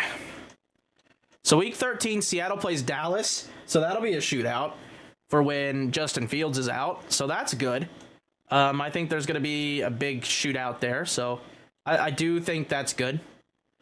We'll see. I mean, there's just a lot of we'll sees in this. You know, this is a new format, so it's interesting. It's definitely interesting to see what people are doing here. I do want to observe what everybody else is doing, so I kind of have an idea. You know, he went running back. That'll win him most weeks. Keenan, Judy, Godwin, Gabe. Got 2 more running backs, one that he could wait on. Jones, Odell, Zay. Just now taking his first tight end. I think that's not the right way to approach this. Chubb... That's me. So I think this is a good way to approach this. I really do. I think it is. CD, AJ, Etienne, Hopkins, Christian Kirk, J.K. Dobbins, Brandon Cooks, Khalil Herbert, Dak, Juju, Russ, Gainwell. I think this is a fine way to go if you don't really want tight ends, which I think you need tight ends in this format. I just think you do. Stephon Diggs, Derrick Henry, Lamar Jackson, Debo, George Kittle, Damian Pierce, Michael Pittman, Shad White, A.J. Dillon, Treylon Burks, Jameson Williams, Cole Kmet. I like that team. Njoku and Waller has the bully tight end. Harrison Mitchell, Rodgers, Elijah Moore, Watson. I think waiting on quarterbacks to play to get a guy like Watson and then pair him up with 2 other quarterbacks. I think waiting on quarterbacks to play. Because if you could secure everywhere else and just get 3 or 4 quarterbacks, I think that is the play. Rather than loading up on, you know, running back and wide receiver. I don't know, though. I don't know. This is all optimism. This is all just guessing. Speculative guessing. Probably going to go Gerald Everett for one more week 5 kind of guy. I want to make sure I have good options rest of season. I don't think Dulcich is going to be a guy early on that I really want to necessarily indulge for. I do think Okonkwo is an interesting early season option, but I do not want to have 2 tight ends on the same bye week. Simply put, I don't. So I think it's going to be best to go Everett. Of course he gets of course. All right, of course he gets taken. Right before my pick. All right. So I guess we're going to go with 2 tight ends in Okonkwo and take a 4th tight end later. I'm okay with that.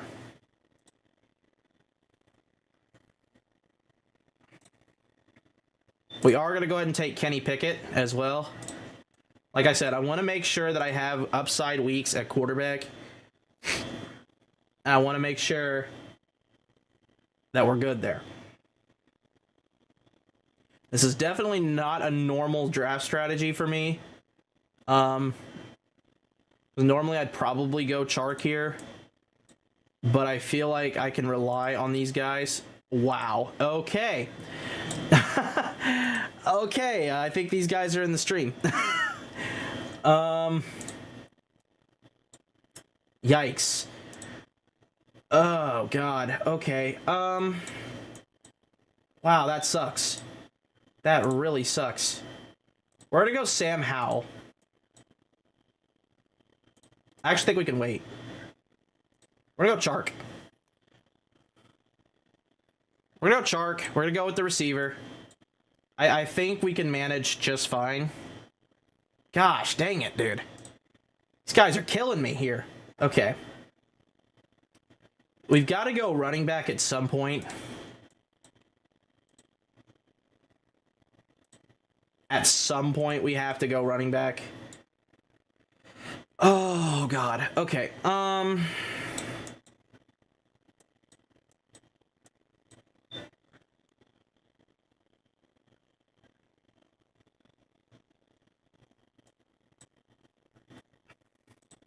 Kendre Miller's kind of an interesting one to take in this format because of the first 3 weeks. He's going to be a guy that's used. So that is something that is interesting, I think, from that perspective. So I think we could get away with that. Let's see. As I said, Sam Howell, I think, is going to be one of our next picks. Oh, God. We got sniped twice there. That really sucks. That really sucks. I won't even lie. That's... ouch. Okay, Stafford goes. I think everybody's kind of fallen in line here with this draft more quarterback thing.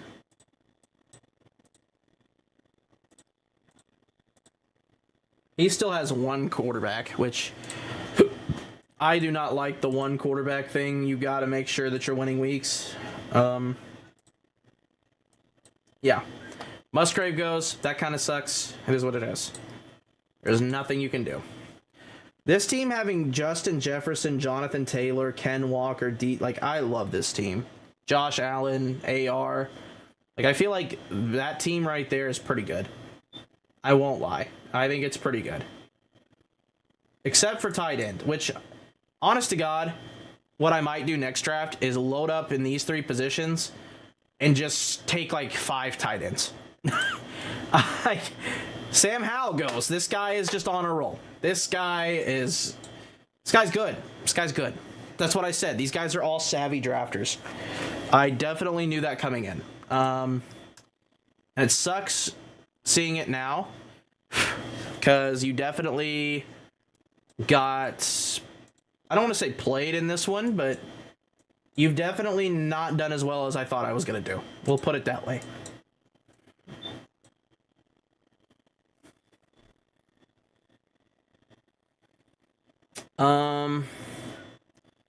CTO 317. Oh God. Okay. Yeah, I mean, I think that's what we're gonna do next draft. How many rounds is this? Okay, let's just say we want to get 2 elite quarterbacks, 3 elite running backs. That's 5, and 5 elite receivers. That's 10. So the first 10 rounds, we are committing ourselves not to draft a tight end. And I almost say the first 11 rounds we commit to not drafting a tight end. I would almost say that. So we're going to do one more tonight. And I'm going to commit myself to not take any tight ends until round 11 or 12. And we'll see what it looks like.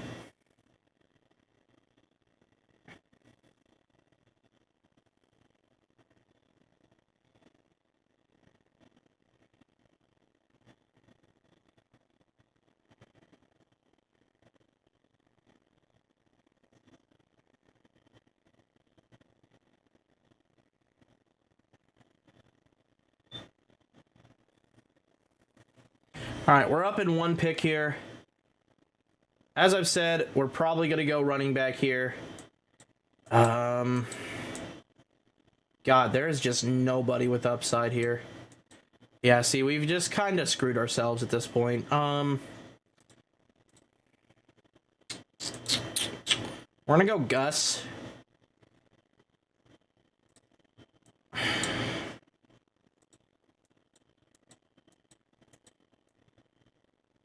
I'm probably going to go with a guy like Jimmy G, or not Jimmy G, Bryce Young, who might have the rushing upside to win us weeks some weeks. We'll see, though.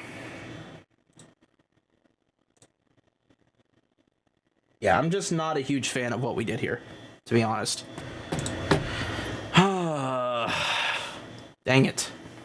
It's not the worst. Like, if things go the right way, it's not the worst. But I also don't know how I feel about it. You know, the running back situation, you're just going to have to live with that fact.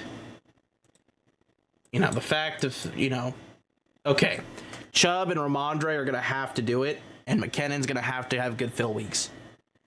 That's just how it's going to be.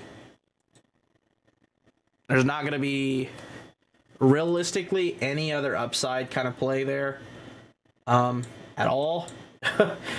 So it's going to be tough. It's definitely going to be tough.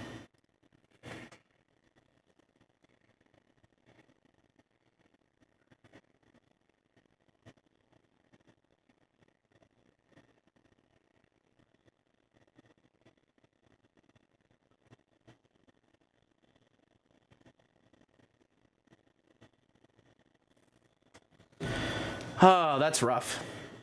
We're in for an extra long draft night tonight. That's just rough, though. Like, at least we understand kind of what the guys are doing that worked. Because I think you could make a case that the best team are these three, and they did it a little differently. Because this guy made sure to wait on quarterback and get Deshaun, Aaron Rodgers, Kyler Murray. So when Kyler comes back, he has some upside there too. This guy made sure he got a quarterback early and drafted and waited on tight ends. You know, I think the waiting on either quarterback or tight end is the way to go. And personally, I think the way we need to go is waiting on tight end.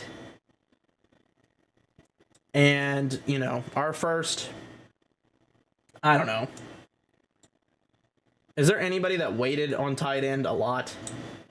Thor Hollow. Okay. So Thor Hollow, for example. CeeDee Lamb, AJ Brown, Travis Etienne, Hopkins, Kirk, Dobbins, Cooks, Khalil Herbert, Dak, Juju, Russ. Didn't take a tight end until round 13. And is going to still have 4 tight ends, probably, is what I would be doing if I was him. Because he's got the running backs. I would have taken probably a little bit more running backs. But I get it. And his correlations kind of suck. So I do get it. But I probably would have taken Juju out and went with a running back at that range. And went with a receiver late. You know, I think that's a viable strategy for this. Because now I'm sitting here saying, okay, I'm going to take Noah Fant.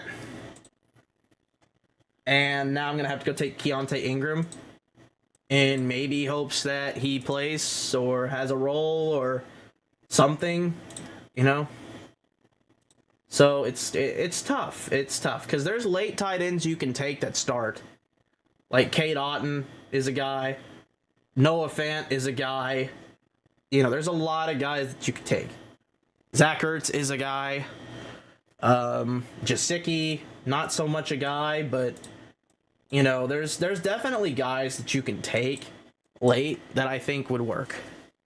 So it is tough. I don't think running back's the way to wait. I don't think receivers are the way to wait. And I really am not sure, you know, I think the way to play it is definitely get the tight ends, but I don't think the way to play it is to have 4 tight ends with Pitts. I think the way to do it is your best tight end be Schultz and have another guy down here, take Pitts' spot and move it up to an RB. And then you can kind of start looking at this team and being like, okay, I see it.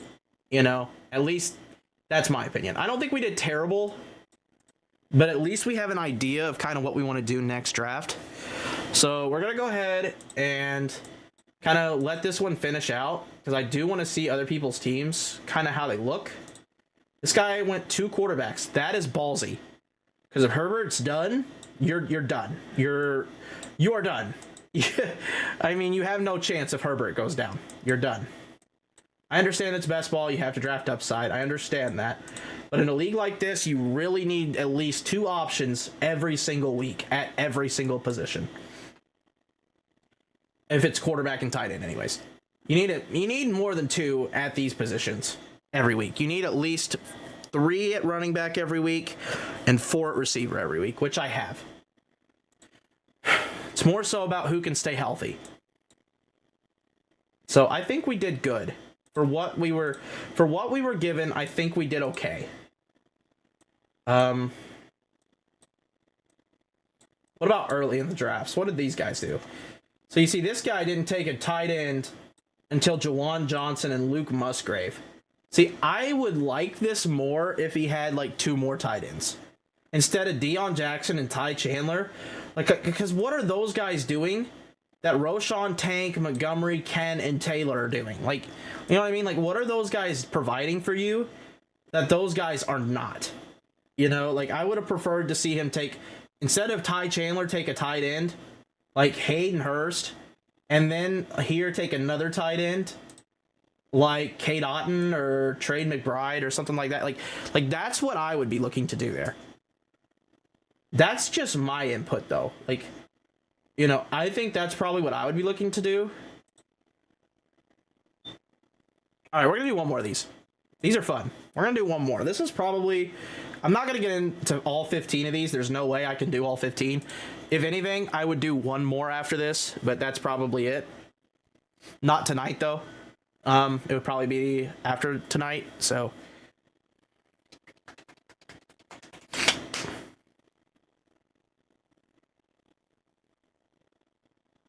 But yeah, these I probably won't do a ton of. I might get 3 entries in. Maybe get 5 into these. That's pushing it, though. We want to make sure that we get the guys that we like.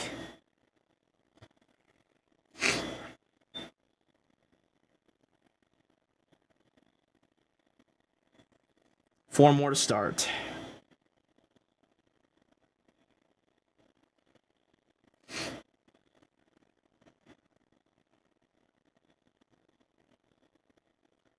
Three more to start.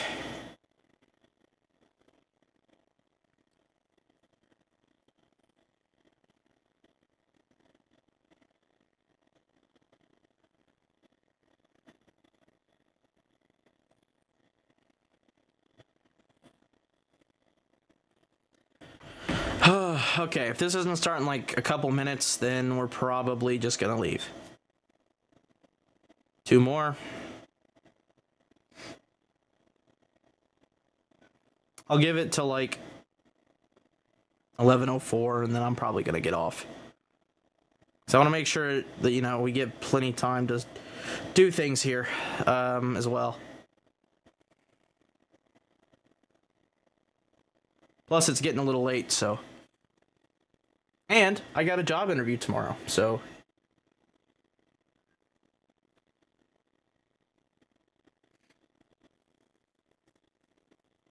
One more to start.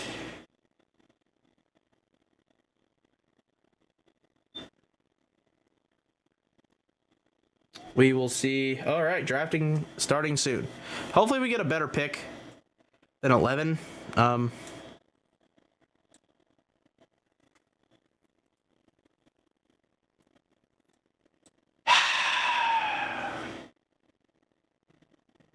You got to be kidding me. Oh my god. Oh, Jesus. I don't even know what to say anymore. I don't even know what to say. This is the worst luck ever. Like, oh my god, dude. Do we even... Jesus Christ. I mean, let's be honest with ourselves, guys. Like, the last 3 picks of the draft, I've gotten them God knows how many times at this point. I'm kind of tired of getting them. Underdog wants me to like them, I guess. So, oh, man, this is rough. If you guys are new here, make sure y'all hit the like button as you watch me suffer through these drafts. Oh, my gosh, dude. Well, we're not going to get anybody that's Justin Jefferson, Jamar Chase, Bijan Robinson. None of those guys that win you weeks every week. Nope, we're not getting those guys. God dang it. Instead, we're going to have to get 2 guys that win weeks. Gosh dang it, man. Travis Kelce at the 105. Cooper Kupp at the 106. This stinks. This stinks. Eckler and Bijan goes next. And then Diggs goes next. At least put me in the first 9 so I can get it Stephon Diggs. You know what I mean? Like, Jesus. Don't make me choose the same 2 at the beginning again. Like, oh my gosh. This stinks. I'm not even gonna lie. This stinks. Oh god. Okay. AJ Brown. We're not even gonna get CeeDee Lamb this time.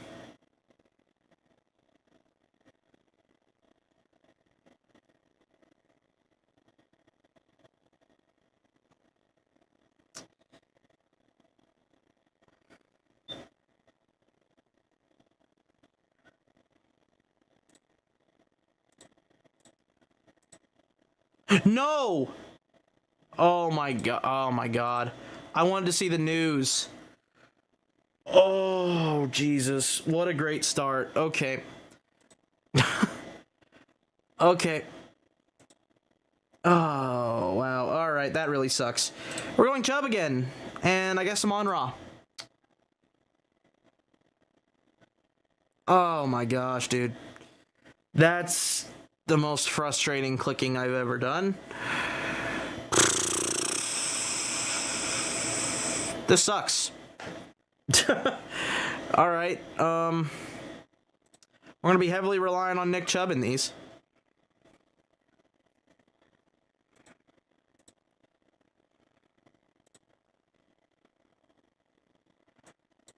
Do these go under this? No, they don't. Okay. Well, or do they? Yeah, they do. Okay.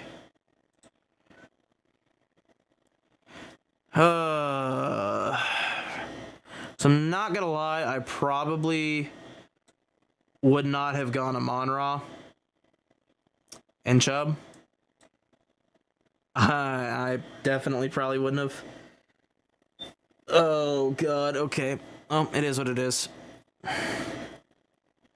I was thinking about trying to go Chubb Mahomes, but it is what it is. We're not even gonna look at tight ends. We're not. We're looking at these 3 positions only. Till round like 11. So. We're up in 16 picks. I'm going to go use the restroom real quick, guys. I'll be right back. Give me just a second.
Alright. So I see Jalen Hurts goes. Ridley, Mahomes. Oh, man, dude. Like, having this start to one of these is probably the best start you could possibly have. You have the QB one, arguably, and the receiver one. Like, what more do you want? Same here. You have potentially the RB one, quarterback one. Like, what more could you possibly want out of that? You know, like there's nothing else you could possibly want. Mark Andrews goes. Josh Allen. Gosh, dang it, man.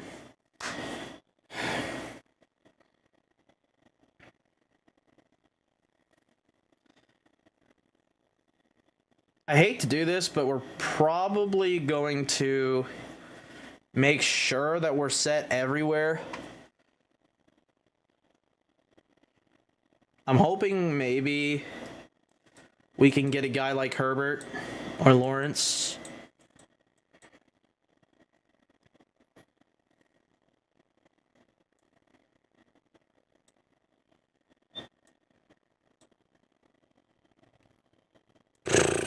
Dude. He gets Jonathan Taylor. His team's just ridiculous. Oh, even the 109, like in this, like it's just the 112 is so bad.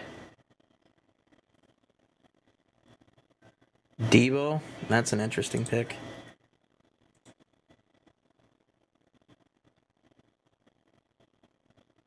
Yeah, like his team is ridiculous, dude.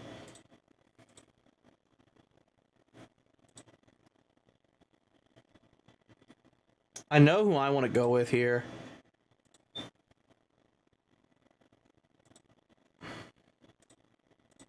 It's definitely going to be Amari Cooper. And it's definitely going to be either Joe Mixon or Etienne. I think it's going to be Mixon.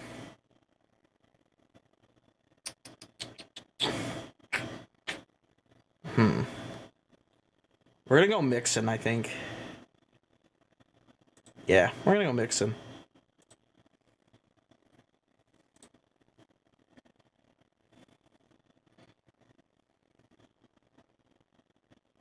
I think that's the most week 5 bye weeks that we can have now.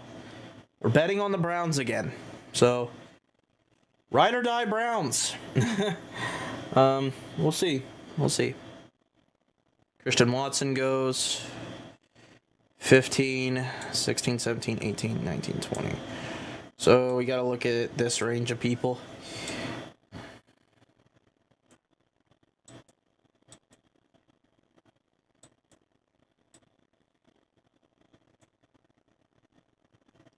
I do not want to get caught chasing quarterbacks. Tight ends, I can chase them at the end of the drafts. Quarterbacks, I cannot chase them. I will not chase quarterbacks. I will have 3 pretty damn good ones. Sorry for my French.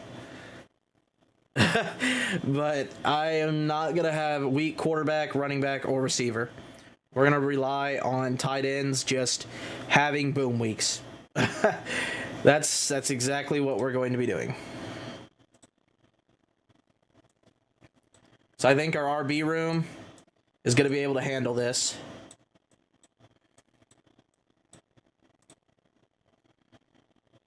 I truly do. I think our RB room's going to be fine. Our receiver room's going to be fine. We'll see. Like I said, if I could go back and do it over, I would have probably started Chubb Pollard or Chubb Saquon and got my two guys and probably went Amari and probably Fields is what I would have went with. Or Amari and yeah, maybe Brees. I don't know. Those are the guys I kind of was looking at. This guy's really going to get Joe Burrow. Holy Jesus. Yeah, I will say these guys are good. These guys are very good. Brandon Ayuk. They definitely know how to draft. Allen, Etienne, Reek, Devontae. Oh, man. These guys are good. Aaron Jones goes there. What do you think of this trade? Well, and make sure to include your format in there because it's tough to just grade a trade based off of no real feedback of what the league is. You know, is it start 3 receivers? Is it start 2 flex, 3 receivers, 2 running backs? Is it start 1 quarterback, 2 running back, 2 receivers, and a flex? Is it a super flex? You know, include that as well. And the points if you can. At least then it'll help. 101 and 810 for 102, 6-9, 10 team PPR. I'm assuming this is a startup, and I would probably do the 102 side. Yeah, I'd probably do the 102 side, because you could still get Jalen Hurts or Josh Allen if it's super flex, or you basically are downgrading from Jefferson to Chase if it's not, so... Yeah, I would probably do the 102 and the 609. Justin Herbert goes. We're going to make sure we get Lawrence here. I want to get a quarterback here. I have to get a quarterback here. No ifs, ands, buts about it. We're getting a quarterback here. Okay, we're getting Lawrence.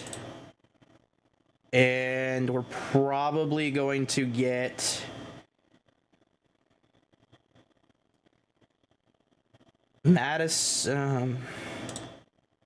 Madison or Pierce?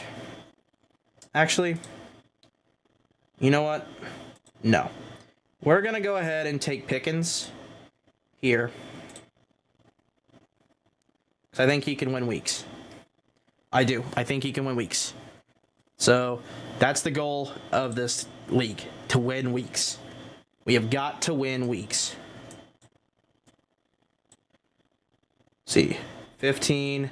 16, 17, 18, 19, 20. Okay. Okay. So next round, we're definitely going to go running back. I think we could go Pacheco. We could go Herbert. We could go Gibson. We could go a lot of different ways there and be fine. I am just not even going to bother probably with tight end. They want to bully tight end. Nobody's really bullying the tight end in this. So I'm not going to bother bullying a tight end. I'm going to try to go for a strategy to where I know that I can have a good floor in every position but tight end.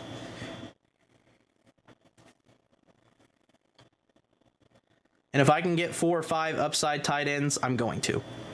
You know, the Dulciches of the world, the Okonkwo's of the world, Everett, Jawan Johnson, Luke Musgrave, Hunter Henry, Hayden Hurst. You know, these kinds of guys are going to be Cade Otton. Those kinds of guys are going to be the guys I have at tight end for this draft. I feel like that's the way to go if you want to try to win this. I want to make sure that I get a good look at Watson. If we have Watson, Lawrence, and a piece at quarterback like Pickett, I'm okay with that. Totally okay with that.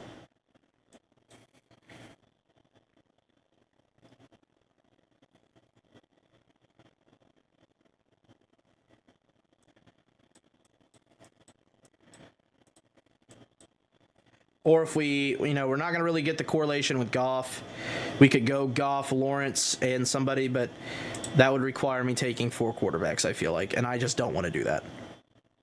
Cam Akers goes, Jordan Addison, Jahan Dotson.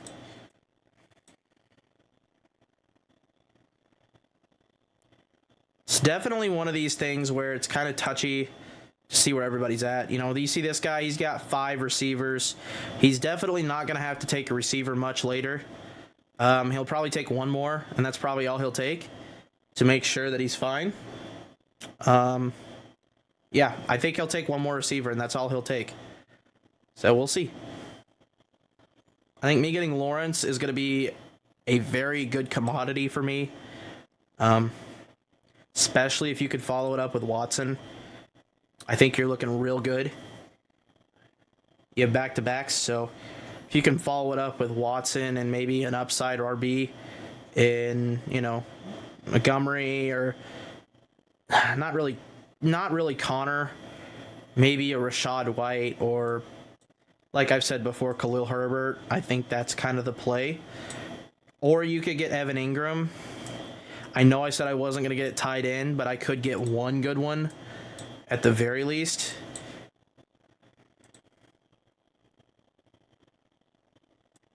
Just the way the bye weeks have kind of panned out here, we're looking pretty solid so far, so that could be a play as well.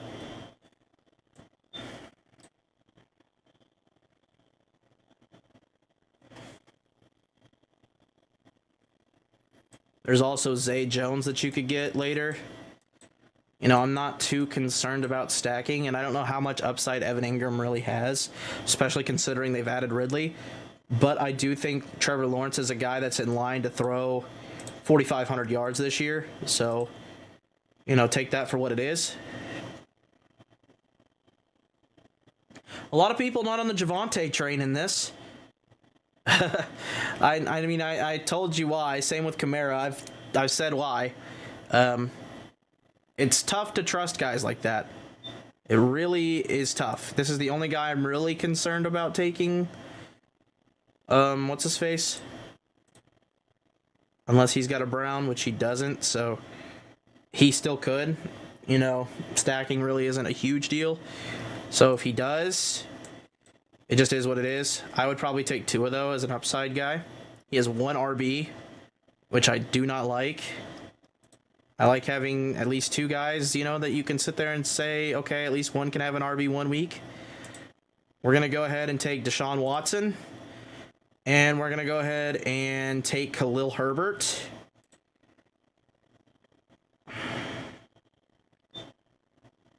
Yeah, we're going to take Khalil Herbert. I think those are good picks. We've definitely loaded up our running back room. The receiver room's kind of next for us. So we got 15, 16, 17, 18, 19, 20.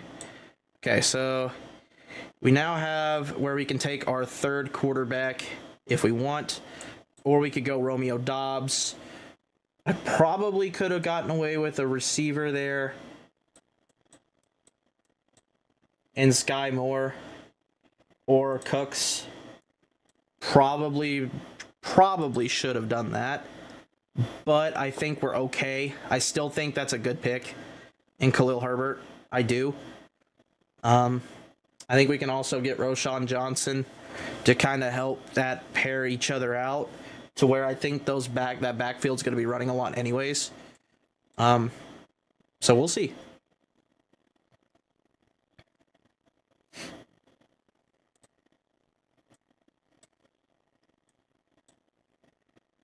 Like I said, we're kind of looking to see what falls to us here. Now, I will say this, if Evan Ingram somehow falls to us next round, that'll be the first guy I take. If not, well, understandably so. Dalvin Cook goes there. A lot of RBs getting taken here, which makes sense. A big slew of RBs went there. This is a 4 RB team with 3 receivers and a good tight end. Still has yet to take a quarterback. So that to me is rather interesting, but Tua is still on the board. So it is kind of good for him that you can sit here and say, okay, I'm still okay because I have 2 really good tight ends. I have Bijan, Waddle, Debo, McLaurin, and Bateman that are fine. And you still have 2 decent RBs. And you can go get Tua potentially, which Tua just left, so no, you can't. Having 2 guys with the same bye week, that's interesting. We'll see how that kind of pans out for him. He has 3 pretty good running backs there. Good tight end. Receivers are fine, I guess. I really wouldn't want Sutton to be my wide receiver 3. Personally. That's kind of where I have the one up on them. I have Amon-Ra and Amari Cooper paired up with Chubb. So I think that's where I kind of get my one-up advantage here, is having an RB1 and a receiver. Really, in my opinion, I have 2 receiver ones. I'm a big Amari Cooper fan. Amari Cooper, I don't think should be this cheap. So, that's just my opinion, though.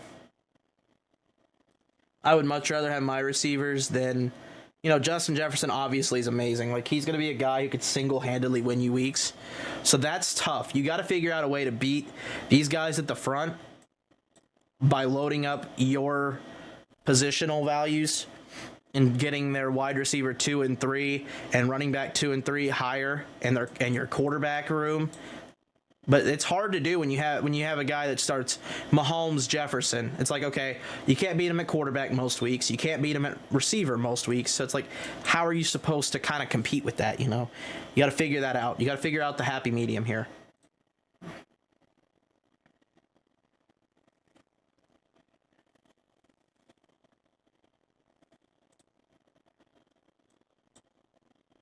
So here's what we're going to do.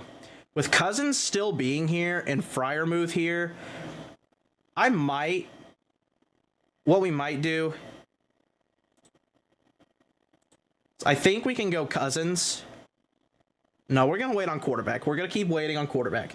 I told myself I would. I'm going to. We're going to go ahead and go Tony.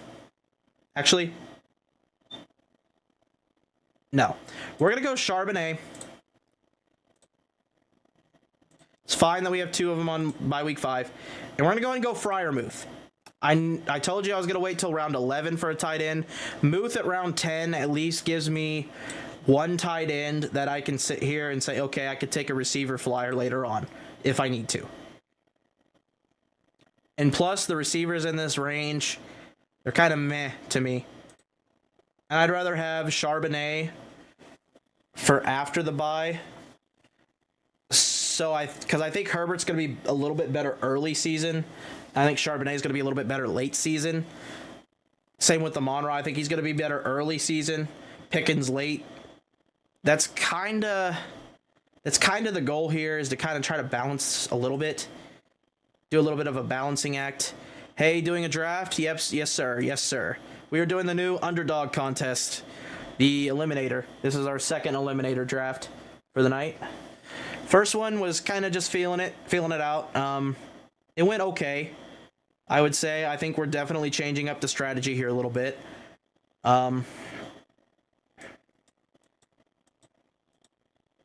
16 picks, so we need to be looking at guys in this range.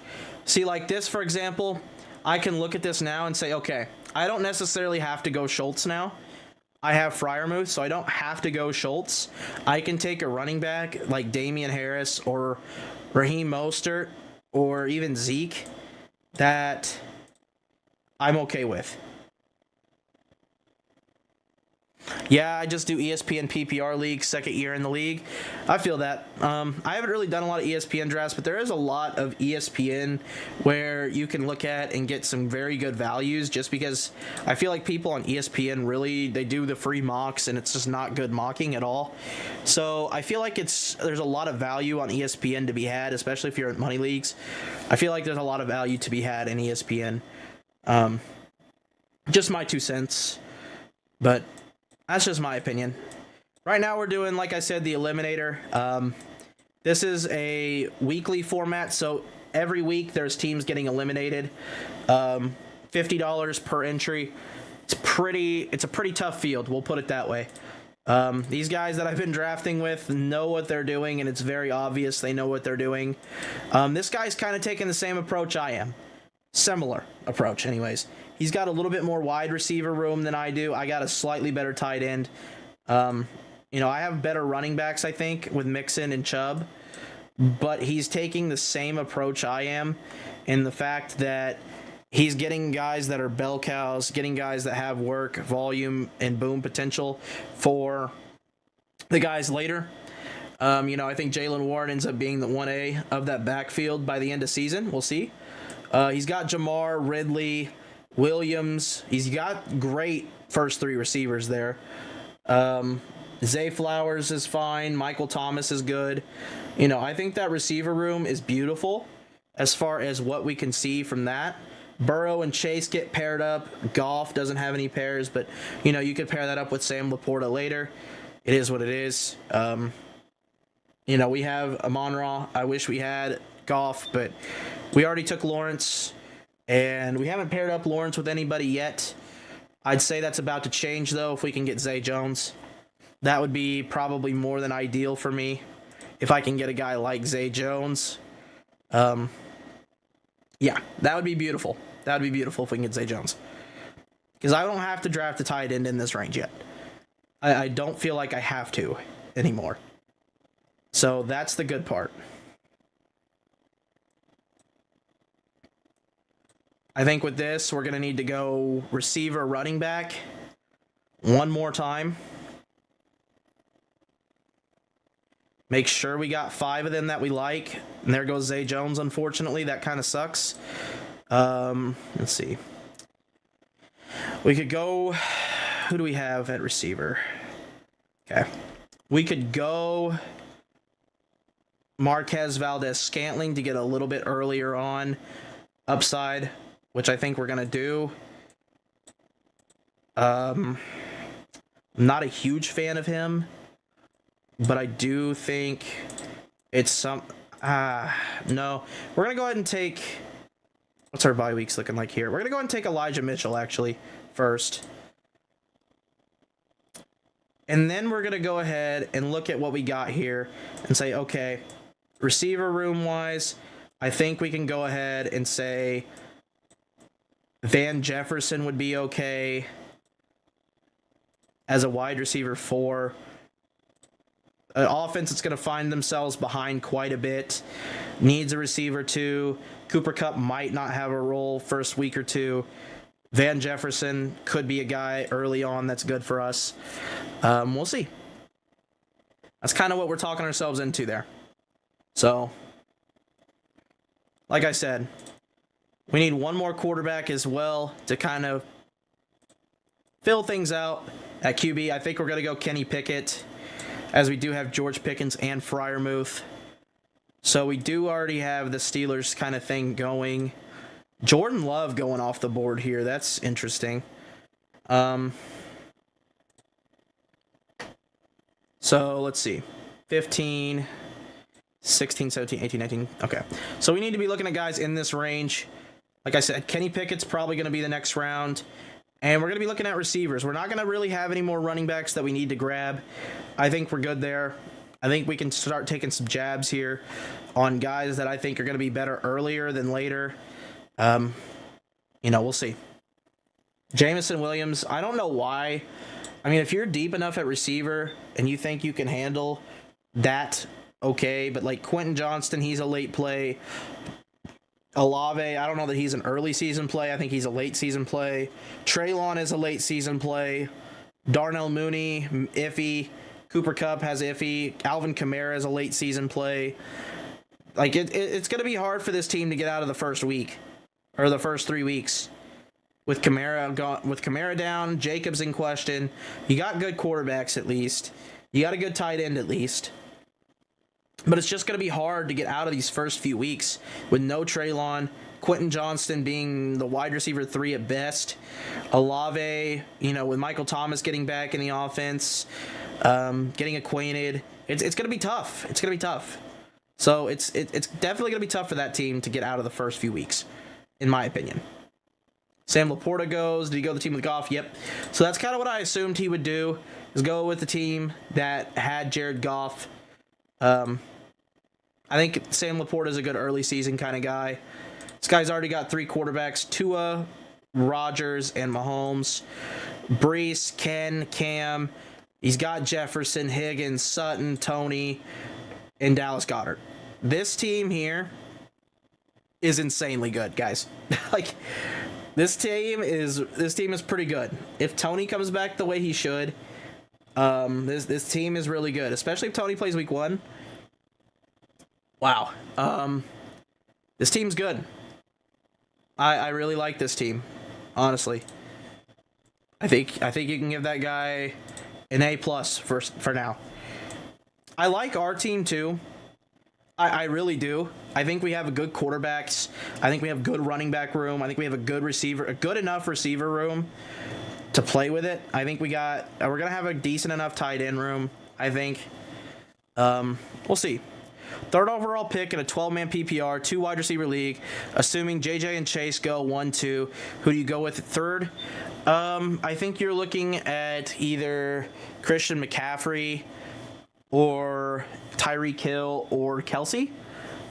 Kind of all depends on the scoring as well. If it's PPR, I'm probably going to go with Tyreek Hill. If it's not, if it's half-point PPR, I'm probably going to go with CMC. So I'd probably lean CMC for the time being, is kind of what I would go with. So I think that's probably where I would go. Kenny Pickett goes at 148. Ouch. And he has no pairing with him. Okay. That stinks. That really stinks to so many degrees. Gerald Everett goes. Cole Kmet goes. These guys are getting guys they don't even need. Okay.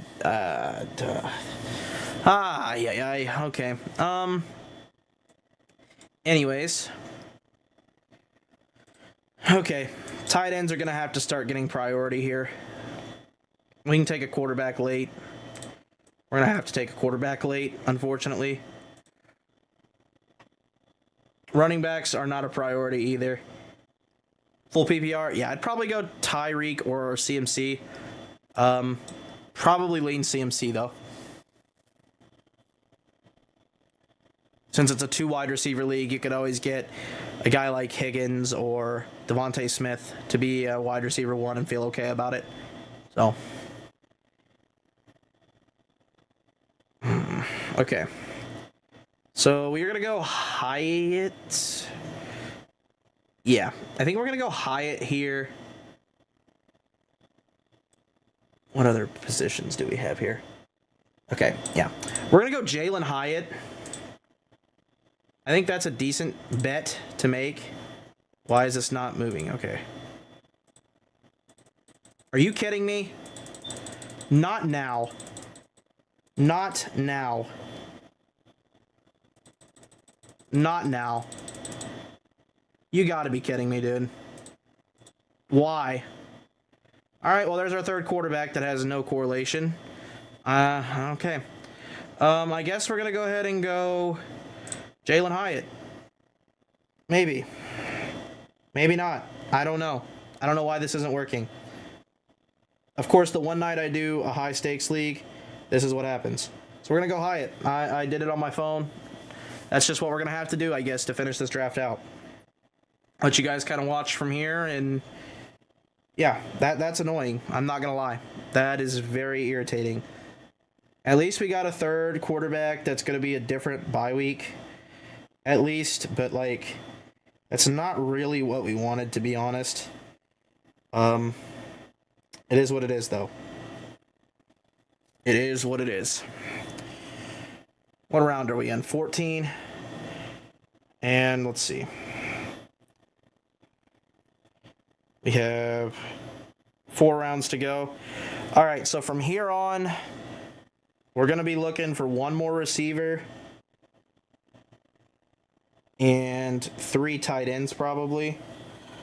So we're going to need a receiver that I could possibly rely on, which is kind of scary to say out loud.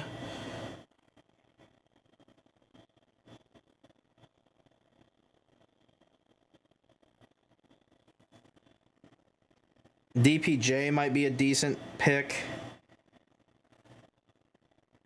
You know, with Freiermuth, at least it's going to give us the availability to maybe just stick with 3 tight ends and go 2 and 2. But we're definitely not looking quarterback anymore.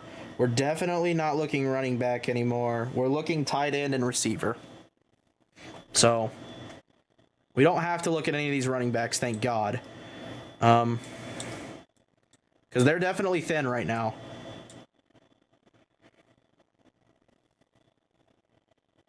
I think instead of Elijah Mitchell, we should have went with somebody at receiver. Let's look here. Elijah Mitchell. Yeah, we could have went with like DJ Chark and Van Jefferson. I think that might have been a little bit better than taking Roschon here. I don't know. They could have went a little bit better there, but that's okay. I think we're doing good. I think we've done good this draft. I was kind of hoping to get Musgrave. Oh well. We'll probably look Taysom Hill, Hayden Hurst.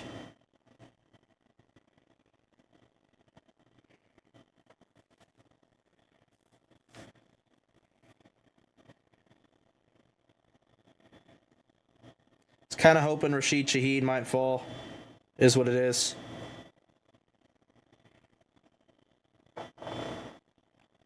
Let's see.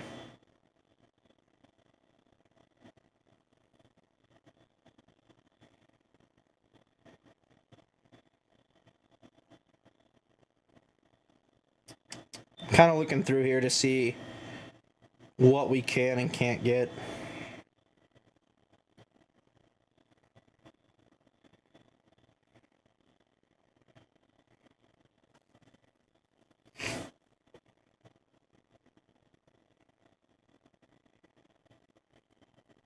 I know a high upside receiver that I'd like to get that I feel like is in a throw first offense as it is.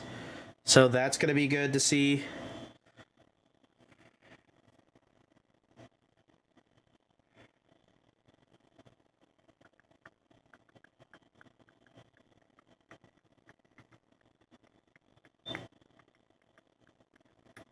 We're praying that Taysom Hill is the guy that falls here. I'm not thinking it's likely looking at the teams. He could go running back here, which would be extremely great. Or he could go another receiver. You know, I just don't know. I don't know what these people are doing sometimes. This team here, I'm glad they didn't go Taysom Hill.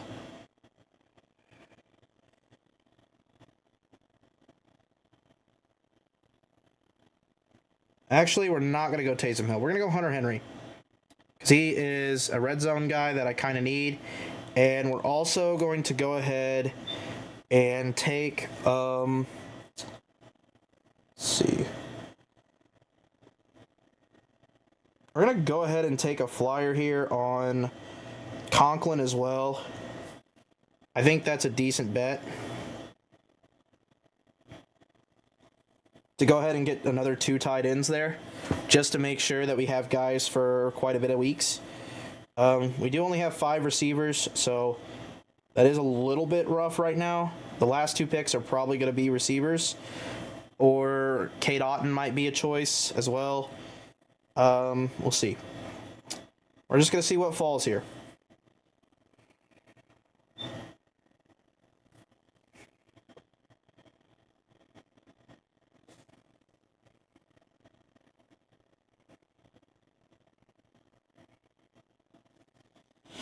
Because I think there's a guy like Marvin Jones that could be of use. I think Deontay Hardy could be a decent chance to take. Tutu Atwell's not terrible. A.T. Perry's looked pretty good.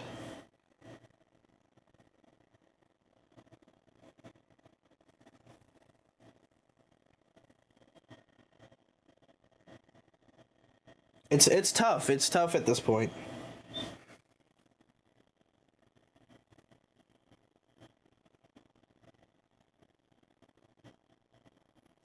I'm kind of looking to see what other receivers are even here.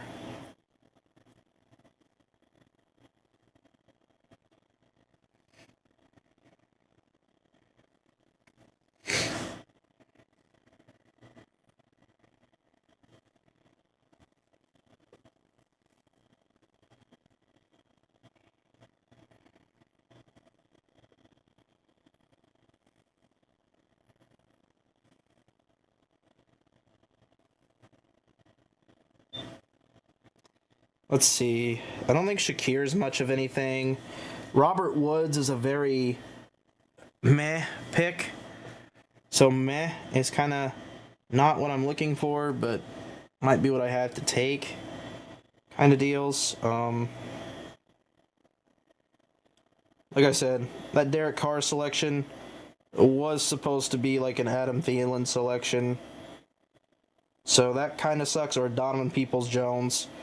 It was supposed to be another receiver instead of Carr. And I was supposed to be looking at a guy like, Jimmy G or Mac Jones as the last quarterback kind of deal. But that's not what we got, so.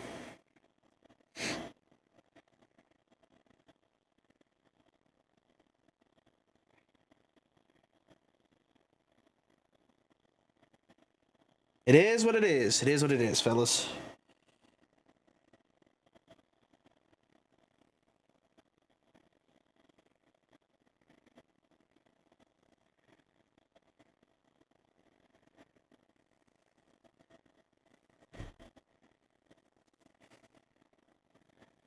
We're kind of looking at the boards here on my phone. Let's see, Jordan Love and Matthew Stafford being your quarterbacks. I don't know about that. AR and Geno, that one I kind of get. So, he's got A.J. Brown, Saquon Barkley, DK Metcalf, Najee, Mike Evans, Gabe Davis, Javonte Williams, Anthony Richardson, Geno Smith, Tank Bigsby, Zay Jones, Michael Gallup, Alec Pierce, Jawan Johnson, Donovan Peoples-Jones, and Hayden Hurst. So he's kind of weighted on tight end as well. I feel like you kind of have to if you're towards the end of the draft because you don't really have the one guy on offense to bail you out every week. So that part is a little rough.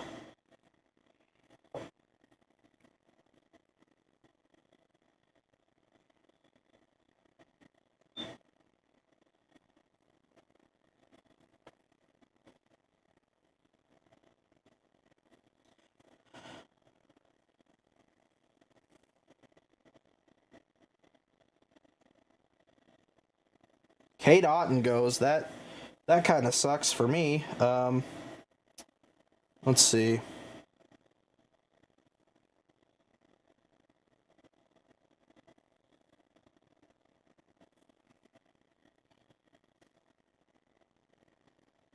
I think I know who we're going to go with.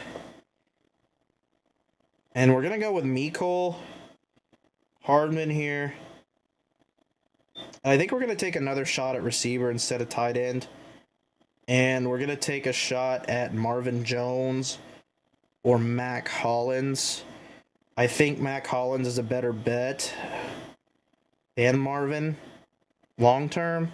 But I think this team needs to get through. So I think we're going to go Marvin Jones. So not a bad squad overall. We'll go ahead and click on it and look at it through here. We got Trevor Lawrence, Deshaun Watson, Derek Carr, Nick Chubb, Joe Mixon, Khalil Herbert, Zach Charbonnet, and Elijah Mitchell. Amon-Ra, Amari Cooper, George Pickens, Van Jefferson, Jalen Hyatt, Mecole Hardman, Marvin Jones, Freiermuth, Hunter Henry, Tyler Conklin. We're just kind of seeing what happens there at tight end. I think Freiermuth is good enough to get me through most weeks.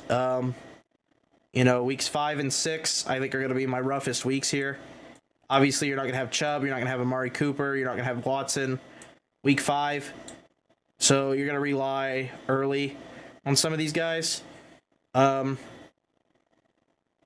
Week 6, we have Pickens and Freiermuth gone. Week 9 is another week where we're going to have quite a few. You also have Charbonnet gone week 5. Week 9, we're going to have Trevor Lawrence, Elijah Mitchell, Marvin Jones, and Amon Ra gone. So we'll see what happens. I mean, I think we did decent. I definitely think we did better. I just wish we got blessed with a better pick. Drafting from the last 3 spots in this is tough because you don't get the guy who has top 3 production upside at all. Like, in my opinion, you just don't get that upside. You get like a top 3 at their position maybe, but you don't get like a top 3. Like, Amon Ra's not a top 5 upside. I mean, he might be the first half of the year, but when Jameson comes back, Laporta's there, and they're mostly running the ball with Montgomery and Jameer, I don't know how much that's actually a realistic possibility of him being a top, eclipsing a guy like Diggs or Kupp or Reek. Like, how likely is that? I don't know how likely that actually is. So yeah, I think Amari Cooper is probably my best receiver. We'll see though. We'll see. I think that, like I said, this is a pretty decent team. It does have Chubb and it does have Watson, or it does have Chubb on both of them because I did draft from 11 and 12. So it's kind of tough for me to divvy it up. Devontae Adams was who I went with in the other one at 14. I went Chubb here. So, it's kind of hard to divvy it up a little. So it is what it is. I mean, I think you divvied it up enough to where you can make some stuff happen. I definitely think you did enough to make things happen. He's only got 5 receivers, which is really ballsy to go in with. We'll see, though. I mean, I think everybody can have a different strategy. If you have Justin Jefferson and T. Higgins as your start, I think you can manage trying to find a wide receiver 3 most weeks, especially when it's Tony and Sutton.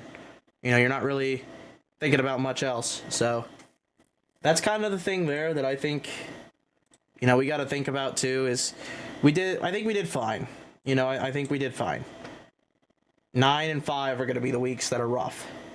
7's going to be kind of rough, but I don't think 7 really had Mixon, it had Conklin, it had Mecole. So it's not like it's the main guys. The main guys are 5 and 9. So we'll see how this goes. We did do 2 of them tonight, so like I said, we'll see how it goes. I'm kind of going to go to completed here. I'll show you guys the first draft. If you guys missed out on the first draft, we'll go through that and just kind of show you. We got Fields, Geno, Bryce Young, Chubb, Ramondre, McKinnon, Gus Edwards, Keontae Ingram. So we definitely have 2 top guys, and then it kind of levels out with Jarrett McKinnon. Adams, McLaurin, Pickens. We have Pickens in both. Sky Moore, Kadarius Toney, DJ Chark. And then we have Pitts, Schultz, Okonkwo, and Fant. So we're trying to make sure that we have guys for tight ends. And we definitely have Fields for most weeks, I feel like. And Geno Smith, who can be covered and just be fine. And Bryce Young will have his upside weeks as well. Running back is really the worry with this team. I think receiver-wise, we're fine. I think tight end-wise, we're more than fine. I don't know. I think we did better than I anticipated with this. The only thing that I think that could have made work a little bit better was running back. Maybe instead of Pickens, we take another RB. Instead of McKinnon, we take somebody else at 134-ish. Let's go look at the range. That maybe, let's see. Yeah, you take a guy like, I don't know, Van Jefferson or Mooney or somebody along that line. Hodgins even, like somebody along that line, possibly. I think that could have helped it too. So that's just kind of my opinion. I'll show you guys my exposures real quick before we sign off for the night. Fryermuth just shot up quite a bit. Hodgins, Zeke, Schultz, Fournette, unfortunately. Kamara, Rashee Rice, Mecole just shot up quite a bit. Watson is still my most drafted quarterback. Njoku's shot up in the last couple days. He's been falling. Amari Cooper has shot up. Nick Chubb. You know, I think there's a lot of good guys here. It kind of shows where I've been drafting from, too. My spreadsheet does indicate this as well. Kind of where I've been drafting from with a lot of this. So my early guys, you know, it's kind of hard to divvy it up if you don't get the early picks. It is tougher to do it. So, you know, it is what it is. But I'm kind of showing you guys the guys that I have money on. And, you know, we'll see what happens. So, kind of just scrolling through here rather quickly to show you guys what I got. But yeah, this is it. This is the stream. I appreciate y'all coming through. If y'all got any questions, leave them down in the comments. Like the video. If you guys enjoyed the content, I'll be back probably in a few days, but this was a long stream, so I'll be back probably in a few days. I'll see you guys later. Have a good night, day, wherever you're at. Until next time, I will see you guys later. And I'm out. Peace.